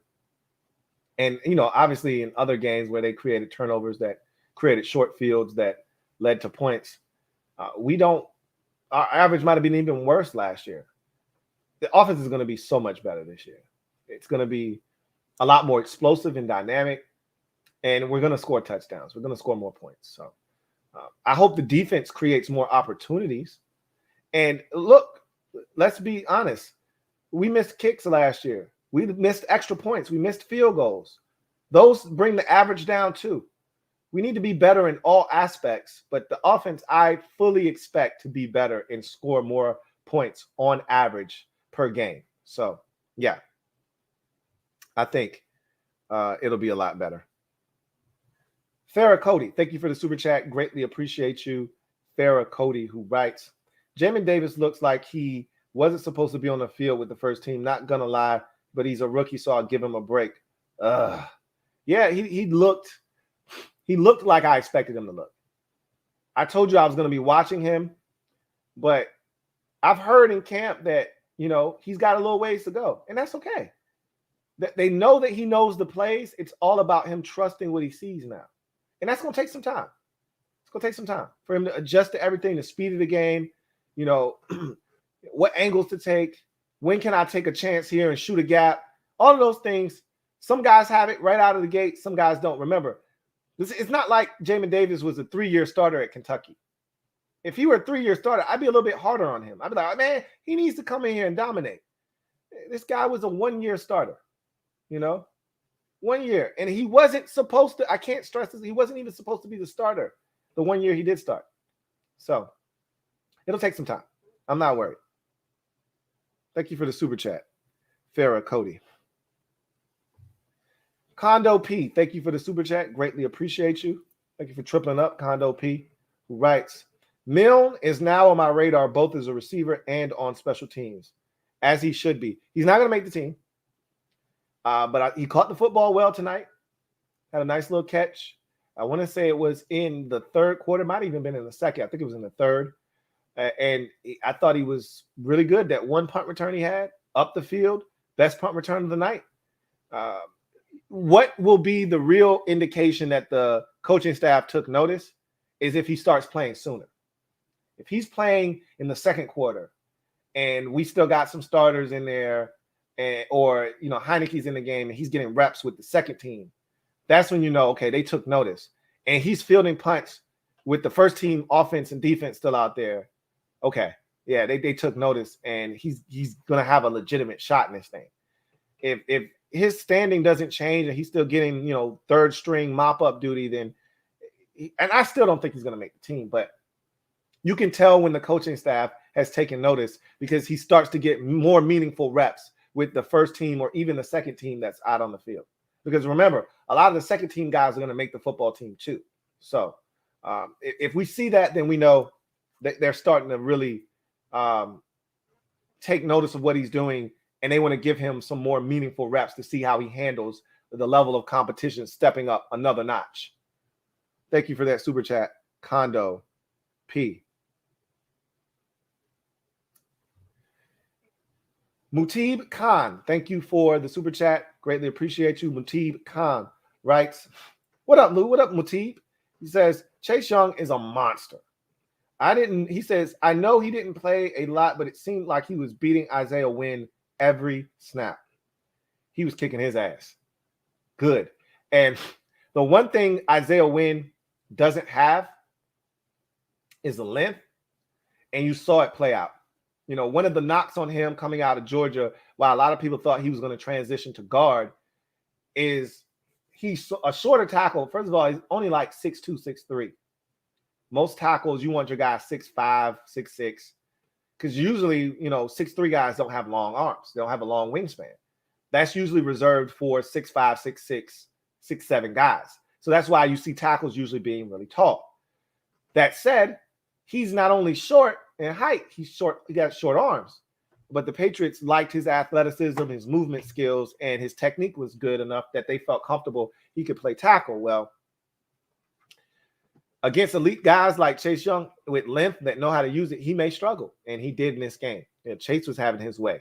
Even in the run game, I felt like Chase was getting in there and being really disruptive, including they had a run down to like the 1 or 2 yard line, and it got called back for holding because Chase Young won. And I don't know if that was Isaiah Wynn. That might have been one of their tight ends blocking him on that particular play. But either way, Chase was a monster, like you said. Felt like he was really giving them fits. I love it. Want more of it. Metaphor. Thank you for the super chat. Greatly appreciate you. My guy Metaphor writes, Ramon on PUP list tonight. Physically unable to peak. Good one. Yeah, I've been trying to keep him under wraps. He's been doing a little too much in the face department. My face is like, yo, I really need him to stay off of me for a little bit. So I was like, all right, I feel you. I got you. So I had to pull the reins back on him a little bit. He was getting out of control. So I like that physically unable to peak list. That's dope. I like what you did there. Thank you for that super chat. Metaphor. Yin Yang Experience. Thank you for the super chat. Yin Yang Experience. Greatly appreciate you. Who writes, the right tackle, or you said the right side, so you abbreviated right. Right side of the offensive line, late was horrible. Thoughts? I thought the offensive line in general, as we got deeper, which is what you expect, as we got deeper and deeper into the depth, it got worse and worse, which is what you expect. And so you get to the end of the game and you got guys that aren't going to make the team in there, fighting for, their NFL lives, even if it's not here and maybe somewhere else. I'm not going to lie to you. I wasn't paying, 1,000% attention as we got into the fourth quarter, at line play, because I'm focused on guys that I know are going to have a future, even if it's not this year. Like I'm focused on Dax Milne, I'm focused on Sadiq Charles, who was playing left guard, not right on the right side. So I was focused on guys like that. Not so much, the guys on the right side of the line. So I'm sorry. I really wasn't paying attention to those guys at the end of the game. Thank you for that super chat. Greatly appreciate you. Yin Yang Experience. Fat American. Double up. Thank you for doubling up, Fat American. Greatly appreciate you. My guy, Fat American, writes, not tackling is what it used to be. Missed the full force collisions and loud pops. Now you just wrestle someone down or pull them down. Again, in camp, these are the things that they practice, not bringing guys to the ground because, they want everyone to stay up. They don't want to get anybody hurt. And one of the things Ron said is, look, this is why preseason is important, because there isn't a lot of live hitting. There isn't a lot of tackling going on in practice. So you can simulate that more so in these preseason games, whereas in practice, we don't want them taking guys. You want the thud, and Ron said, you want thud. You want to hear the pads thud so that you can get used to the shock of that contact. But we don't want guys bringing, and that was a lot of the problem. We saw thud. We just didn't see guys going down after the thud. So, again, that's why preseason is so important. So preseason serves a purpose, and that's one of the purposes, more so than any other, is tackling. Thank you for the super chat. Red Wings 01. Thank you for the super chat. Greatly appreciate you. My guy, Red Wings 01, writes, can we expect a video on the Steelers-Eagles game? No, because I didn't watch that one. If I get a chance to watch it, I may talk about it on the podcast, but to do an individual video for it probably won't happen. But, I will tell you this, as I get into my preseason bag, yeah, you're going to get random videos. I happen to watch 3 or 4 games. You may get random videos, but right now I'm not in my preseason bag. I was really focused on the burgundy and gold. I know that game was on at the same time, and I may get a chance to watch it, but I'm so busy right now, so I don't know if I will or not, but highly unlikely. But I do want to be able to, get a sense of what happened in that game, so I may be able to talk about it on the podcast later today. It's already past midnight on the East Coast, so we will see. Thank you for that super chat, Red Wings 01. See if there are any more super chats, and there are. Kingpin Hill, thank you for the super chat. Greatly appreciate you. Kingpin Hill, thank you so much for the super chat. Got another one here from Kevin the PRF. Thank you for the super chat, Kevin the PRF. Greatly appreciate you. My guy Kev writes, if the sun is on your right in the 4 p.m. game and you run straight up the field, you're running south. Fight me. So you're not, but see, I hate when they say it on the same play, north and south. You're not running forward and backwards. And I don't give a shit what you're talking about, where the sun is or any of that. The guy's running north. He's running straight ahead. Now, you pull out your compass, and the compass may say, actually, that's south. I don't give a shit, and I am going to fight you on that, okay? When a guy goes head, when we were kids and we learned the cardinal directions, when we learned north, south, east, and west, we had arrows pointing up, down, left, and right. When we see the arrow pointing up, it means you're going north, okay? I don't want to hear anything about south, okay? Nobody's running backwards. So I am going to fight you, okay? Try to be literal and shit. Thank you for the super chat, Kevin the PRF. Hype Dude, thank you for the super chat. Greatly appreciate you. Hype Dude, who writes, what it do, Lou? What it do, Hype Dude? He says, chasing his legacy. And I know a lot of you saw the Chasing Greatness piece from ESPN, which was excellent. You should check that out if you haven't watched it yet. He says, I love it.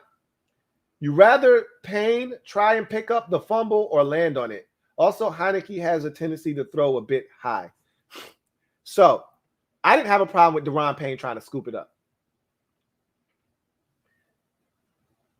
If you have an offensive lineman bearing down on you, I want you to fall on that. He didn't. The first time he tried to pick it up, he had an opportunity to scoop that and score it. And he probably would have, because he had a convoy of teammates ready to turn and block. He just, as we often see with defensive linemen, especially interior defensive linemen. I don't want to put Chase Young in that category because he scooped one up like a damn hawk last year against the 49ers and ran down the sidelines. But and he had to take that one. I think he had to take it from Jonathan Allen, who was trying to pick it up on the ground. So I wanted him to pick it up. I didn't have a problem. The second time he went after it, okay, you effed up your opportunity to scoop and score now, bro. Once you bobble it that first time, now I need you to pounce on it, big fella. You're not scooping and scoring now. You done effed up. Everybody knows the ball's on the ground. See, when the fumble first happens, linemen aren't aware. They don't know the ball's on the ground. The receivers are down the field. So you got a chance to scoop it and score. By the time you bobble it that first time, now the linemen know the ball is on the ground. They're coming. The guys are coming back from the down the field. They're coming towards the ball. Get your ass on the ball now. So your first opportunity, yeah, go ahead. That second one, I need him to fall on it. He still was trying to pick it up. That ship is sailed. So he needed to fall on it the second time. As far as Heineke is concerned, he can throw the football high. A lot of times when you are flat-footed as a thrower, that's when the ball tends to sail because you don't follow through. He did have a couple of balls that did sail a little bit. And the ones that sail, especially over the middle of the football field, those are the ones that get picked. And he had a ball that was a little high over the middle of the field. I'm like, hey, Taylor, what you doing, bro? But I thought, like I said, for the most part, he settled down. I thought early when he first came in the game, I thought he had a lot of adrenaline flowing. And that's when I saw some of those high offerings. I thought he settled down after that first possession. I thought he was really erratic that first possession. He missed Diami on the deep ball. I thought he had a high throw on that same possession. I thought he was a little erratic when he first came in. He settled down, hit a couple of easy completions, got into his bag a bit, started to get out of the pocket, and that's when I thought he settled in and started to get a little accurate. So I do agree that Heineke can be high with the football from time to time, though. Derek B, thank you for the super chat. Greatly appreciate you. My guy, Derek B, writes, AGG one arm off ball reminds me of Doxson at Chiefs. Yeah. And I don't mind you not having a hand on the ball because, again, you're falling down. The natural tendency when you're falling down, and I used to play receiver, so I understand. You're trying to brace yourself. You're trying to brace your fall. You know, you're trying to put one arm down so that you deaden the impact somewhat. I don't have a problem with that. But he had enough time to catch it and put it away and tuck it so that thing is secure so that when he does impact the ground, the ball doesn't move. That wasn't a situation. First of all, I thought the foot drag was sloppy. That foot drag, he almost didn't drag it until the knee hit the ground. Like, bro, get that other foot down. But he got it down. And then it's not like the whole body fell down. His knees hit the ground first. So even after he drug his feet, the knees hit first. There's no reason to drop the football after that. The only way you drop the ball is if you go up, you drag, but you don't have a chance to get your knees down or your arm down. Somebody like a defender pushes you hard and you're going down, or your momentum takes you down because of how you had to catch it, and you don't have a chance to brace yourself and put the ball away. He had a chance to put that ball away. You know, even with Doxson's catch, that was a diving catch. So he didn't really have a chance to put it away. He still should have caught it, but he didn't have a great chance to put it away. Should have caught the football, though. That one, AGG should have caught that one. And I still think he might have caught it, but don't leave it up to chance with the officials. Don't do that. Thank you for the super chat. Got another one here from DCJ. Thank you for the super chat, DCJ. Greatly appreciate you. My guy, DCJ writes, for me, Bostic missed 3 tackles, 2 got picked up. You might be right. I might go back and watch the film, and Bostic might have missed 5 tackles for all I know. He might have been out of position 4 times for all I know. I'm just telling you, when I saw him and I saw him around the ball and I saw him in coverage, I actually thought he wasn't that bad. I know about 2 plays where he missed a tackle. One in particular on Jonnu Smith's shallow cross that he should have made the play. But I thought he was around the football. I thought he was active. I thought he was aggressive. I thought Bostic was solid. I have a problem with John Bostic in this game. I didn't. Kingpin Hill. Thank you for the super chat, Kingpin Hill. Greatly appreciate you. Kingpin Hill writes, I think it's time to tell Steven Montez to holler at the tight ends coach. A position switch needs to be in his future. I agree with you. That's why I told you in the offseason when it was brought up that they were looking at him in a potential Taysom Hill role, I was intrigued. My ears perked up. I was like, say what? Oh, okay. Maybe there is a use for Steven Montez. As I told you, when we got him, I said, this guy, go back and watch that video. I said, this guy is not a good quarterback. You're not going to like this guy. Okay? He's got all of the skills necessary to be a stud. He doesn't put it to good use. And I think the staff already knew that. That's why that got leaked out that they were thinking about using him in that capacity, but they haven't done that to this point. And I think some of that too could be traced back to the fact that at some point or another, we've had something going on with one of our quarterbacks. You know, Heineke got hit in the face one time and he had to miss a little time at practice. Kyle Allen was coming back from the injury, and that's been a thing the entire offseason is he's been working his way back from ankle surgery. And now, you know, he tweaked it again. So you can never really feel confident saying, all right, Steven Montez, you're done playing quarterback, because you need that third quarterback for camp. And we haven't had all of our guys healthy. So I think that's stunted that process. If they wanted to do that, it's been stunted by the quarterback room not being fully healthy. So I'm with you, Kingpin Hill. We getting to the point now where we're like, all right, what are we doing here with this dude? Like, there's no future with this guy at the quarterback position. What are we doing?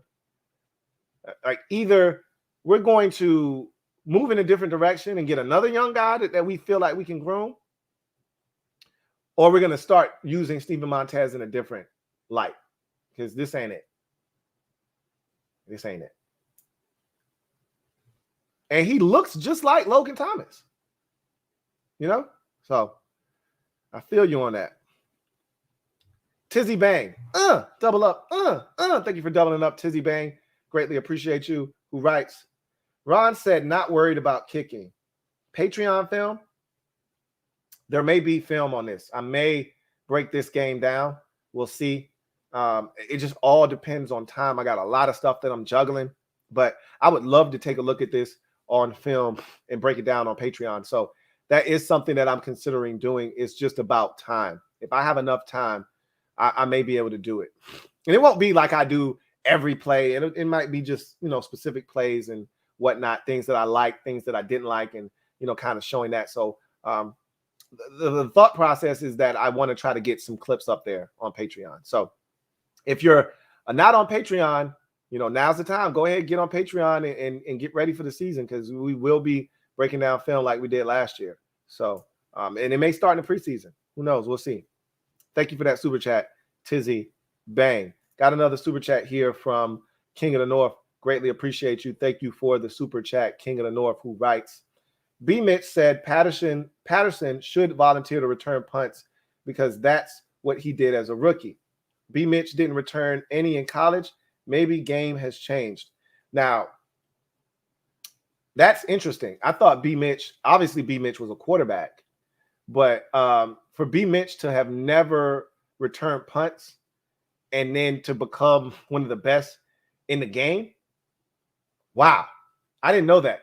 I thought he had some kind of history as a return man. If Patterson is comfortable in doing that, hell, why not? Somebody brought that up earlier, and maybe that's where they got it from, hearing B. Mitch speak on one of the post-game shows. But it's rare to see a guy get an opportunity to do it who's never done it. That said, if B. Mitch can do it, and Patterson's got a similar type of game to B. Mitch, why not? I don't know. That's something to consider. Something to consider. That's interesting. Now that you bring it up and you phrase it that way, someone brought it up earlier. Now that you phrase it that way, maybe that's something to consider. Thank you for that super chat, King of the North. Let's see, got another super chat here from DCJ. Thank you for the super chat, DCJ. Greatly appreciate you. My guy, DCJ, writes, I love Dre. I'm a hurricane. DA, he said, die hard. But Steve Mother effing Smith and Santana, that man Moss, straight bullies. I got both 89, both 89s. Steve took them to a Super Bowl. Dre was a dude. Smith was a superstar, a good talk for Hall of Fame. I think both of those guys end up in the Hall of Fame. Andre Johnson was one of those dudes I don't think ever really got the respect that he really deserved, because the Houston Texans were okay, but they never made it out of the first round. That wasn't his doing, but Dre was a beast, man. I don't think people understand just how good Andre Johnson was. You go look at his numbers, and I think that'll change your mind, because there are plenty of 1,000-yard seasons in there, and there's some big 1,000-yard seasons too. And it's not like he played with an Aaron Rodgers or Patrick Mahomes. He was doing this with Matt Schaub. So, Andre Johnson is a beast, man. Love me some Dre. Thank you for the super chat, DC J. And not to take away anything from Steve Smith Sr. He was a dog, a straight dog. Give me Andre Johnson. Brent Collins, thank you for the super chat. Greatly appreciate you. My guy, Brent Collins, writes, destroying kicks, 80-yard field goals. Thoughts? I know he's on YouTube and this, that, and the third. It's one thing to be kicking him on YouTube. Is another thing to be kicking him professionally for a living. I mean, at some point, if he is as good as advertised, somebody's got to give him an opportunity, right? I know a lot of people have been talking about him and him being a distraction on YouTube, this, that, and the third. I don't know anything about that. I just know if you want to make your team better and this guy makes your team better, why not give him a chance? So, I don't know. We'll see if that comes to fruition for someone. But teams know about him. It's not like teams don't know about this guy. He's known. But I think where he went wrong is that he was before this age of where players could make money. Now it's the wild, wild west in college. Guys are making money hand over fist, and he was made to have to make a decision, to choose your YouTube channel or your college career. And he's like, I'm not giving up my YouTube channel. So they said, all right, well, fine. Then you don't play college football then. Well, I think the NFL frowns upon that, because they're saying, okay, you care about being a celebrity on YouTube more than you care about being a football player. And you know how coaches are about that kind of stuff. You don't love football. You don't care about football enough. It's not important enough to you. You're more worried about being a celebrity than you are being a football player. We don't want you there. Some of that stuff is dumb. That whole way of thinking, I think, is old and decrepit and outdated. But that's how the league works. So anyway, I can tell you this: our special teams across the board wasn't good. Tress Way was not good tonight. Everybody want to shit on D-Hop, and rightfully so.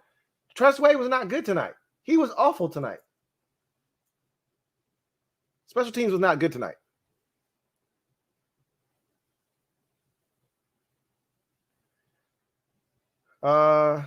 Let's see.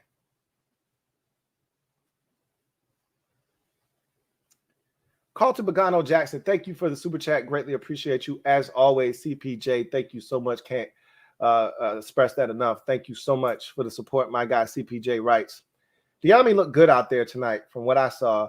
I love the route running. He's improved from UNC big time. Loving the process of the young guys.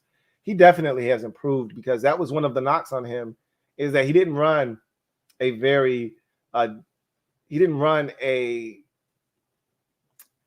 complex route tree. And not to say that he just ran a steady diet of hitches and wide receiver screens and go balls. There were other routes involved as well. But, like I said, there weren't a bunch of deep digs. There weren't a bunch of, post corners or post corner posts. There wasn't the intricacies and some of the routes that you see on the route tree. And you're not running post corner post on a route tree. But he wasn't running corner routes. He wasn't running bench routes at UNC. So these are all things that he'll do, at the NFL level. And he's getting better and better. And time will tell. I like the fact that he's playing with Terry McLaurin, who's turning into a technician. That's only going to help Diami, get better and grow as a receiver. Seeing guys that are in the league that are established work at their craft. So I got high hopes for him, and I thought tonight was a good start for Diami Brown. Thank you for the super chat, Colton Bagano Jackson, my guy CPJ. Josh Kirby, thank you for the super chat. Greatly appreciate you. My guy Josh Kirby writes, sorry, Lou, I'm extremely late. No apologies necessary. Better late than never. He says, however, I noticed John Bates on the field quite a bit, and I'm bullish on him going forward. I was really pleased with what we got from John Bates tonight. On one play early in the game with the ones, he had a nice pass set. I thought he was solid in the run game as a blocker. He can get better, and he will. But he had a nice catch over the middle. I talked about that already, a 19-yard completion. I think he had another completion. If I'm not mistaken, I'm going to check right now. I think John Bates had 2 receptions in the game. Let's check the box and see. Bates had 1. He only had the 1 catch. 1 target, 1 catch for him in the game. That 19-yarder over the middle of the football field.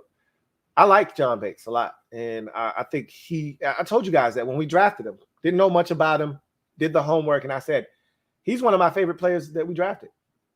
So I'm looking forward to seeing him. And he was on the field quite a bit. We're going to see him on the field quite a bit because they want him to get a ton of reps because he's going to play a lot for us in the upcoming season. So they're going to put him out there and see what he can do because he's going to be playing with the ones come the regular season. So I'm with you. I'm bullish on him as well. Thank you for the super chat, Josh Kirby. All right. I think that was the last super chat. So now what we are going to do is we're going to get to the giveaway. So what I want to do is turn your attention to the monitor. We are going to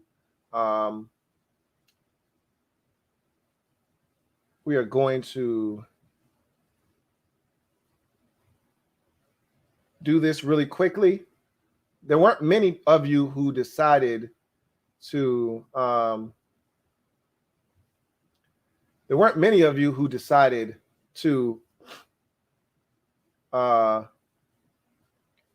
get in this drawing. Only 6 of you. But all I can do is put it out there and have you guys respond. 6 of you did. So 2 free tickets to the upcoming game against the Cincinnati Bengals. Let me make sure that this is working. So I'm going to pull it up on my monitor because I want you guys to see. I don't want you to think I'm jipping anybody. I want to make sure that you guys can see this. So now you can see what's going on. So what I'm going to do is I'm going to press this button that you see on the screen. I want to start this raffle, and it's going to generate a winner. And that winner, you hit me up, okay? Slide in my DMs. It doesn't matter on what platform. It could be on YouTube. You can direct message me on YouTube, IG, Louie Tee Network _ or on Twitter at Louie Tee Network. And I will try to get in contact with you if you don't get in contact with me first and figure out how you want to go about this. And I'm going to slide you these tickets, okay? So here we go. Going to pick a winner of the 2 free tickets to the and we're going to have one more of these drawings next week for 2 tickets to the preseason finale versus the Baltimore Ravens. So here we go.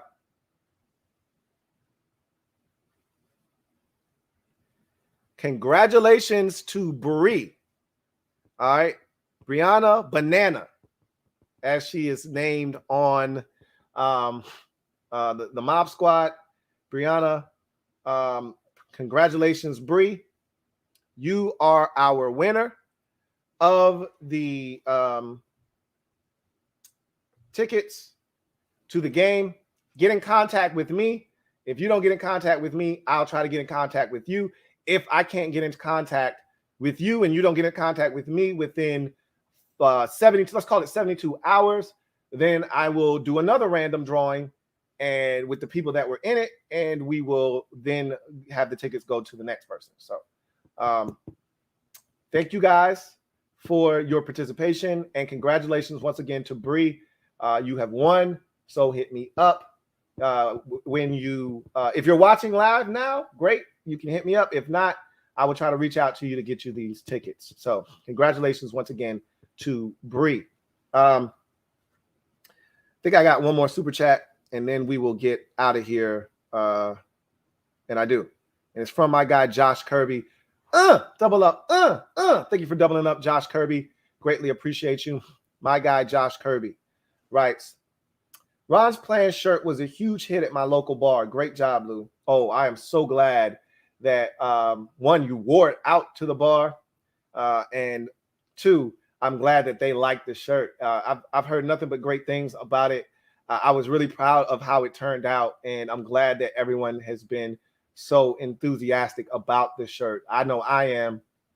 Every time I've worn it, I've gotten compliments on it as well. So hopefully, not only did they like it, hopefully they go and they cop it. So next time you wear it, Josh, make sure you tell them where they can get the shirt, even if they don't ask. Like, oh man, that's a cool shirt. Yeah, and then tell them where you got it from, so they can try and get one as well. So thank you guys for this stream. A lot of fun. We'll do it again next week, next Friday night. Cincinnati Bengals come to town, home opener for the preseason. And Bree, you'll be sitting in some great seats. Once again, want to thank our sponsor who sponsored those tickets to us. Can't thank you enough, man. You know who you are. Really do appreciate you. Friend of the family, friend of the show, family of the show now. And thank you once again. Also, want to thank you guys for chopping it up with me. It's 1 o'clock in the morning. All right. It's a preseason game, and we up here chopping it up like Washington just, played in a game to clinch a playoff berth. So I can't thank you guys enough. Really do appreciate you. And I look forward to doing this again next week when Cincinnati comes to town. And hopefully the outcome will be different. But the biggest takeaway from this game is we came out of it healthy, and that's the most important thing. So with that said, I am a Washington fan, etched in burgundy and gold. My Washington spirit will never die. Washington spirit will never fold. Until we meet again, hail to our beloved Washington football team.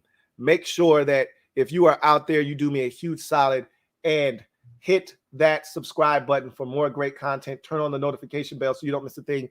And like this video. At one point, we had over 800 people watching this stream. There's still over 500 of you out there. So there should be no less than 400 likes for this video when it meets its conclusion. So please, I urge you to hit the like button if you have not already done so. I really do appreciate you guys so much. This was a lot of fun. I can't wait to do it again. Have one more super chat before we get out of here, and it's from Metaphor. Thank you for the super chat, Metaphor. Greatly appreciate you. My guy, Metaphor, writes, can we get D-Hop wide right tees? Hey, you ain't right for that, man. And he was left tonight. He pushed both kicks to the left, not to the right. If I'm not mistaken, both of them went to the left. So we can't get wide right tees, but we can get D-Hop some competition. That's what we can get him, and I fully expect Ron's trying to downplay it. He's trying to back his guy, but behind the scenes, they need to be conjuring up some competition for D-Hop for the remainder of camp. And again, I'm not saying that they need to replace him. I know a lot of you are like, get him out of here. because the grass isn't always green on the other side. I know that all too well with these kickers. You get rid of one, and then what you find out, like we did with Graham Gano. We did the same thing with Graham Gano. We got rid of him a little too early. I thought it was a little premature. He goes to Carolina, and he's fantastic. He kicks with the Giants. He's good for them. And we are over here struggling for a little while, and then we found D-Hop. I don't want to do that. I don't want to get rid of a guy until we know we have another guy. And there's no way to really know with kickers. There's no way to know. So I'm not pushing him out the door yet, but I do think competition is a must. I do think they need to do that, and hopefully Ron will do that. But in any event, DCJ says, metaphor, you petty. Yes, he is. Very much so. In any event, I'm going to get out of here. I know you guys are like, damn, Louie T, you still doing this? Yeah, you're right. I am. But I really do appreciate y'all sticking it out with me. But I'm going to go ahead and glide to the side and allow you guys to enjoy the rest of your night, morning, whatever it is. But I really do appreciate you guys. Get off the bench, get in the game, and kick it with me, your man, Louie T. Until next time, I am a Washington fan, etched in burgundy and gold. My Washington spirit will never die. Washington spirit will never fold. Until we meet again, hail to our beloved Washington football team. The good guys fall short 22-13 in their first preseason game of the 2021 season. But I thought both the first team D and O looked pretty good for their first performances without some of their key performers to boot. So that's going to do it for me. God bless and good night. You guys go ahead and get out of here. Louie Tee.